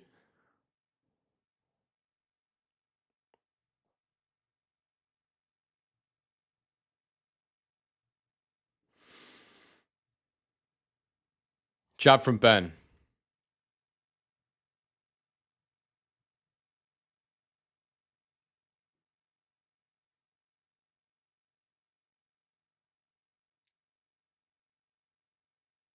Double jab from Eubank to the body.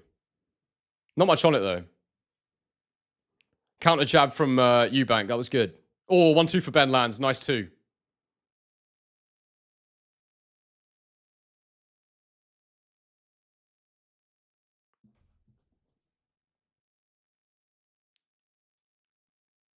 Body shot from Ben there lands. The right hand to the body. John Dingle saying Eubank's carrying 6 kilos more. Maybe it's slowing him. No. He was so dehydrated yesterday. That's why he's 6 kilos heavier. It's not slowing him. He's just not got any energy. It's not good. And he clearly doesn't have the reserves to go to because he must know that he's down in the fight.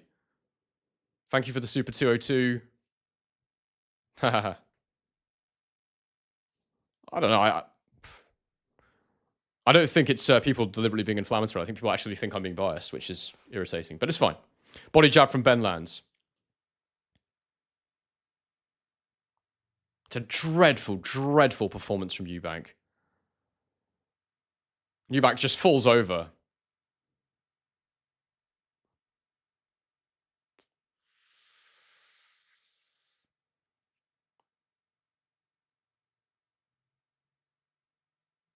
Clear round for Conor Benn. Eubank's done absolutely nothing this round. Jab from Eubank to the body. Last round coming up, and Eubank looks finished. Oops, that was not it.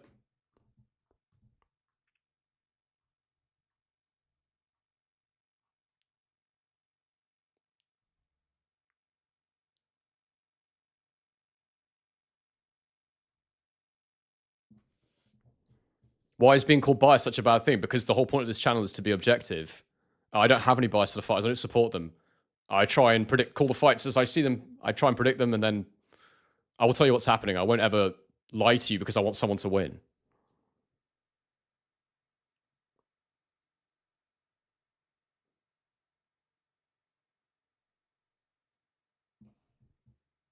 All right, here we go, round 12.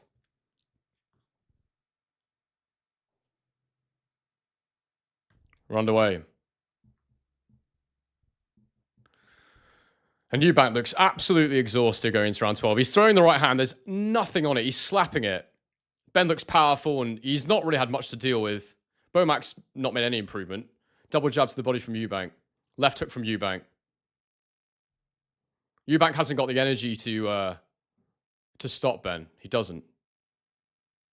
Eubank's getting on the front foot now, and he is going to try and make the last round a mess. I think he is going to try and get close in this last round and swing at him like he did in the last fight, but he hasn't got enough energy to really hurt Benn. But Benn's legs are there, so he's maintaining the gap well. 1-2 from Benn.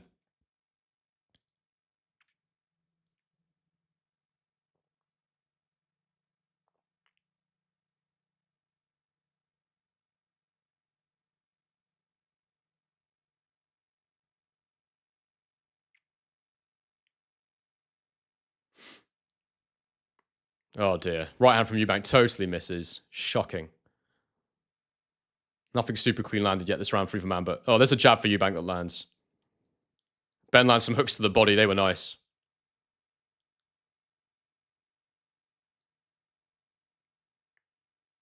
Jab from Eubank. Counter right hand from Conor Benn just misses over the top.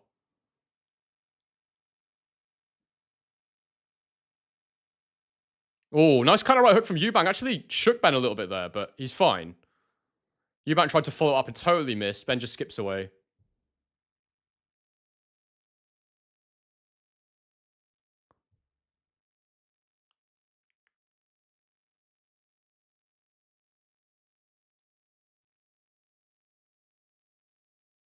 Jab from Benn lands. Nice jab. Jab from Eubank lands. Jab from Benn lands. Oh, jab from Benn lands. He almost dropped. Oh my god, he's dropped Eubank. Eubank's gone down. Oh my god.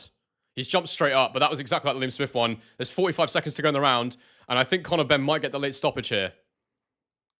Eubank says he's fine. He's really hurt. He's really, really hurt. That was a jab, I think, that dropped him. Eubank looks absolutely out of it. He's moving his feet. Okay, now he's running away. He's trying to hold, but Benn's bashing him here. I think Benn's going to get the stoppage here. I really do. There's only 30 seconds to go, but Eubank got hit on the chin, and it was very much like the Liam Smith fight. Eubank's trying to hold, but Benn's absolutely swinging for him. 20 seconds to go in the round, and Eubank's shaking all over the shot. Benn lands a right hand. Eubank looks totally weight drained, and he's knocked down again with a big right hand. Stop jumping up, Eubank. It's his pride that means he's jumping up like that. There's 10 seconds left. I think he is going to get through the fight. But, I mean, the way he went down there, it looked like he's just so weight drained. It's over. Benn wins, clearly. That was terrible from Eubank Jr. Clear win for Conor Benn. And yeah, Eubank was terrible. Absolutely terrible. If it had gone any longer that round, he was going to get knocked out at the end of the round. Totally drained, nothing left in the tank. He looked as vulnerable as he did in the first Liam Smith fight. Yeah, appalling from Eubank, really. Shouldn't have been in there. Really, really poor.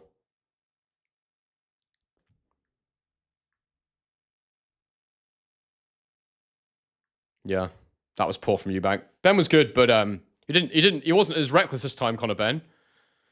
But Eubank Jr. had absolutely nothing to offer. Absolutely nothing.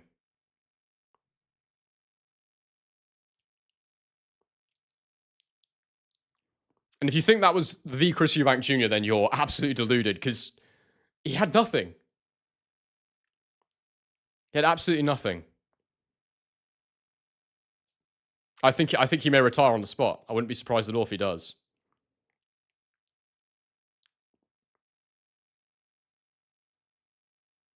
Eubank Jr. tells him, well done.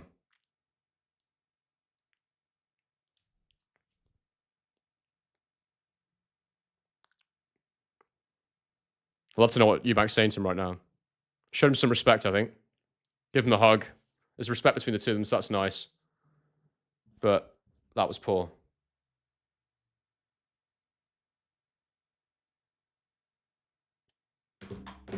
Eddie Hearn looks chuffed. We do not need a trilogy. I do not want to see a trilogy. Yeah, I'm going to highlight that comment. No trilogy.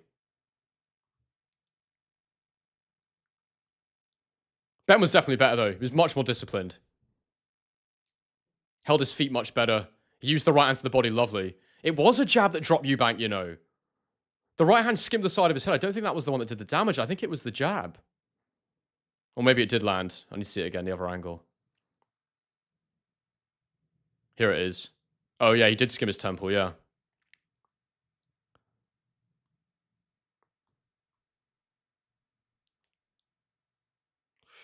Guys, if you enjoyed the stream, please bang a like. Consider donating. Trying to hit our goal before the end, which I don't think we're going to do, but I do appreciate it.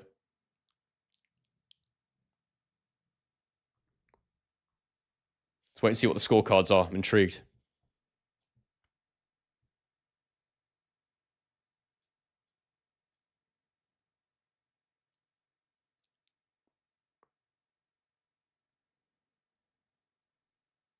I mean, I have to be honest. They've bashed up a weight-drained fighter at the end of his career. I always had a bad feeling about this fight because of the state I felt Eubank Jr. was in. I've spoken about it endlessly. I still pick Eubank to win, but he was done tonight. Really done. But I have to also say, it was 10-7 the last round. You're right. Sorry, let me change that. But yeah, Ben was better as well. He was better. You have to give him credit. Boxed much more disciplined.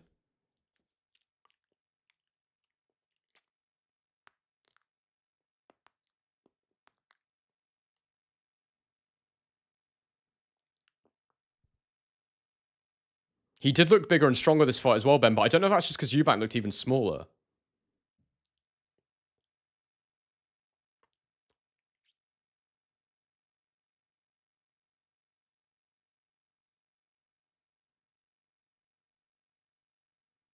But look, Eubank chose to get in the ring at the end of the day. Ty did try to tell me. Good pick, mate. Very good pick. I just can't believe how much worse Eubank was. He was dreadful. Eubank probably go Misfits now. I would not be surprised at all if he does that. He loves money. All right, let's see the scores.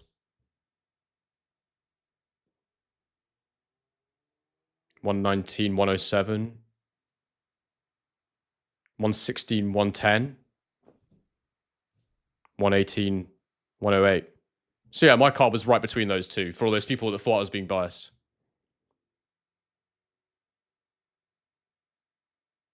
Eubank clapping Ben.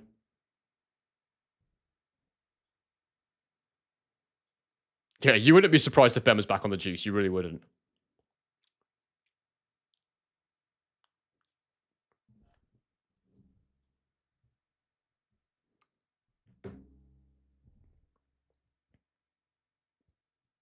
No, I'm not saying Eubank is a Misfits quality fighter. I'm just saying I wouldn't be surprised if he does it because he loves making money.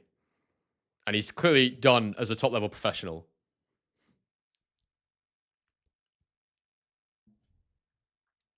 Let's hear the post fight interviews for sure.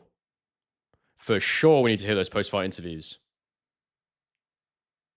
Tantacruel in the chat says, all in all, I don't want to see another Eubank Ben fight again. Now the Bens have been proved up to the challenge. Super chat from London Tours and Events. Smash the like button, everyone, and make a small donation if you can afford it to support this excellent boxing channel. Thank you very much, mate. And yes, do that if you would like to, people.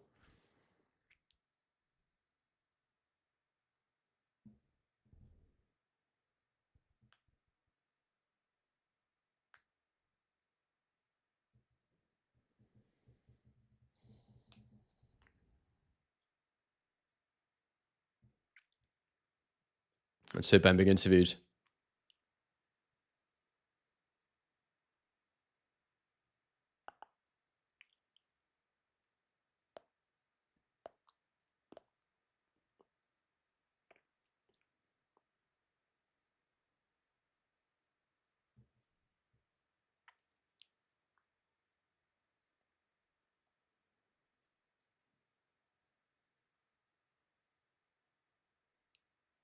So, yeah, Conor's not calling for the trilogy.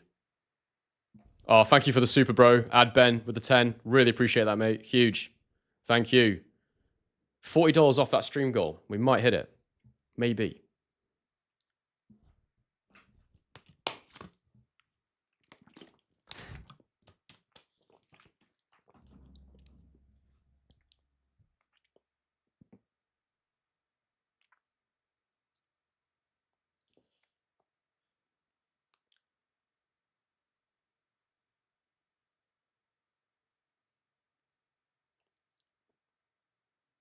Conor says it wouldn't have been what it was without Chris and their dads. He says credit to Chris. Yeah, he just says credit to Chris. That's all I've got to say. And thank you for sharing the room with me. Chris comes over and gives him a hug. Let's see what Chris has got to say. I want to see if he says anything about the weight. And he said, not bad for two silver spoon kids, Ben said. Funny.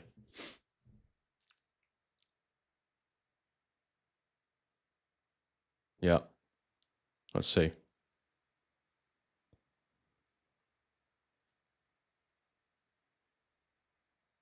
Chris says he's been through hell and back to get to this night. And he says it is what it is. I tried my best. And the kid fought hard and he fought tough. And he says he's got power.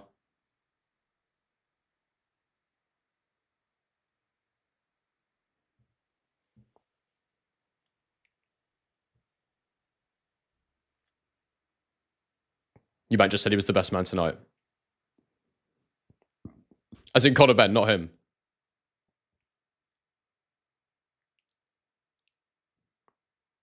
Chris says it's 1-1. He says he's got to go away and deal with some of the things he's been dealing with. Very cryptic. He says, who knows? So he just said to Conor, it's all about this man. They show each other respect. I don't know what Eubank Jr. is talking about when he says he's been dealing with something, but he looked dreadful. He did. Really, really not great. Conor Benn's called out Barrios for the WBC title. He's saying all the Yanks can get it. How do you feel about that, Yanks, in the chat? That's Americans, for those of you that don't know. That's what they call them in the Brits. Septic tank Yank. How do the Americans in the chat feel about Conor Benn saying any Yank can get it? Daily Disruption, thank you for joining as a member. Much appreciated. Good to see you. Good to have you.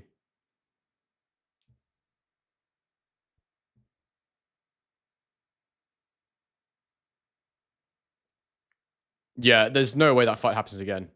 Eubank doesn't want to commit to retiring, but I'd like him to retire.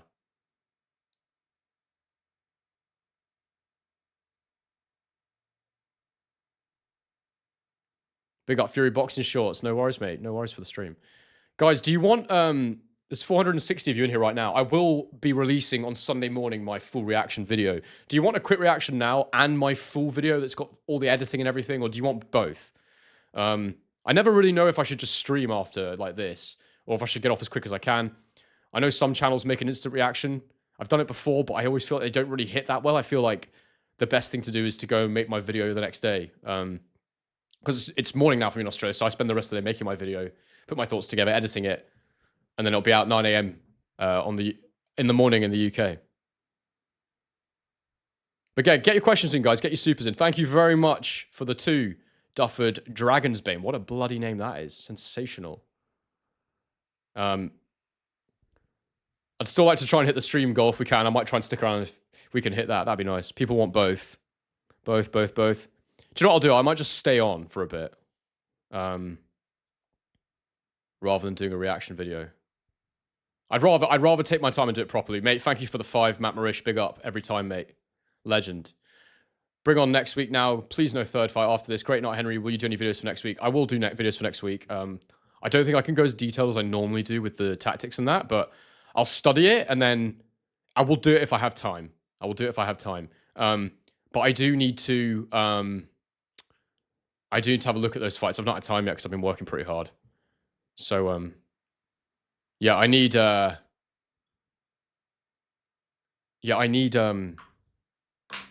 study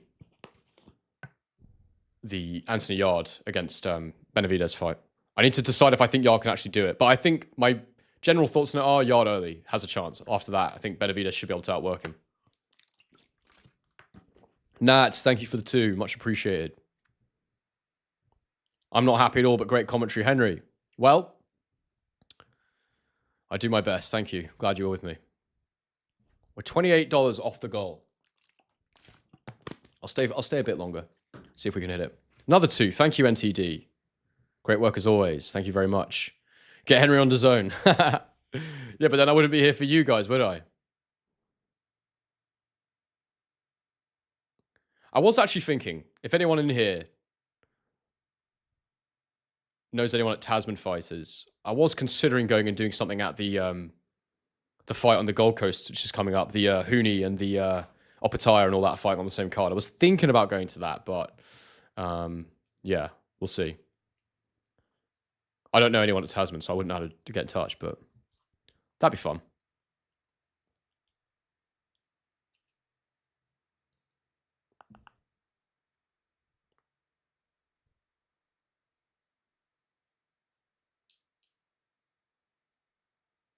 Behind the fight official, do I like Eddie Hearn? I don't have a problem with Eddie Hearn. He's a promoter.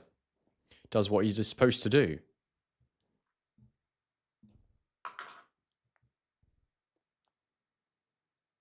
London Tours Events was thinking a possible Yard upset. I mean, I do think he can hurt Benavidez, and I think he is good in the pocket Yard, where Benavidez likes to end up. So I think early on he could be dangerous, but that's me without really studying it hard at all. I need to go and watch Yard's most recent fight again, although that was Lyndon Arthur, who jabs and moves a lot, so that's a difficult contrast of styles to kind of read much into, but Andrew says, Henry, you were right. Eubank was not the same fighter. I'm gutted he lost. Only positives are that both men left okay, but Eubank is clearly not the same fighter he was. I mean, I wasn't right. I said before the fight that I was worried about the weight drain and all that stuff, but I wasn't sure about it.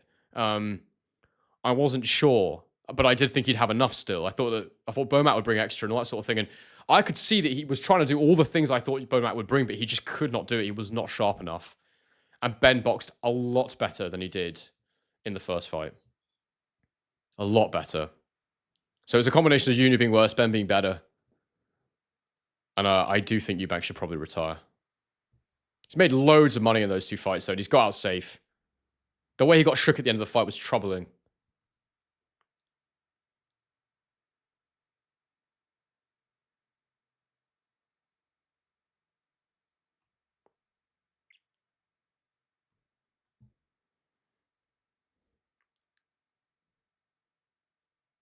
Chris looks unwell, says Matty the Wiz. Mad for that to go ahead. I mean, he looked really thin, I have to say. I thought he looked very, very thin in the ring. I think he was trying to cut less water this time. But he did not look well.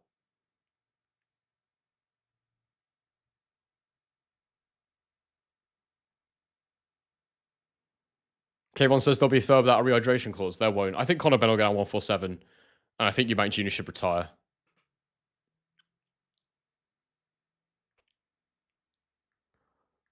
Where would I like Ben to go next? Yeah, Barrios at 147 makes so much sense. He's top. I think he's 3 in the WBC. Conor Benn, something like that, despite not being at 147 for like 3 years or something. But yeah.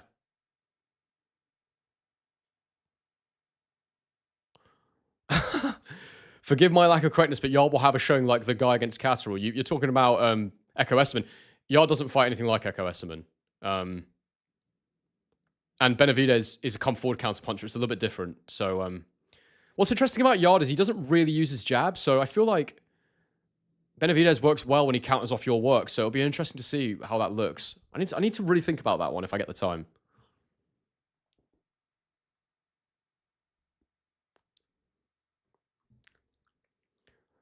But guys, I hope you've enjoyed the stream. I'm probably going to get off now unless anyone wants to chuck in any more supers or anything before I go. We almost hit the stream goal, so not bad.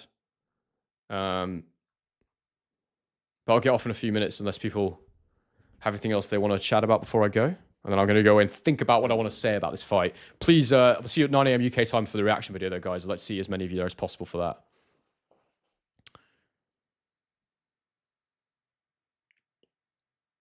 Yeah, I do think it could be done.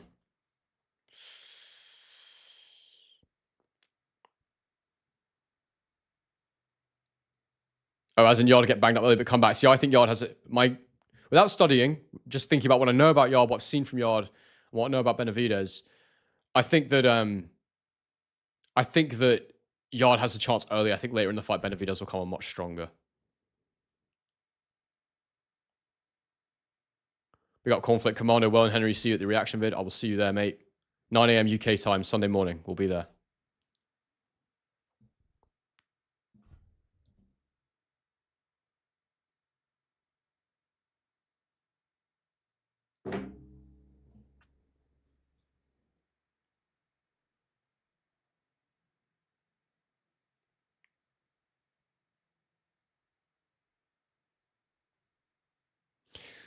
Cool. All right. I'm going to get off, I think, guys. Thank you so much for being with me on the stream, those of you that have been here all the way. It's been a good one.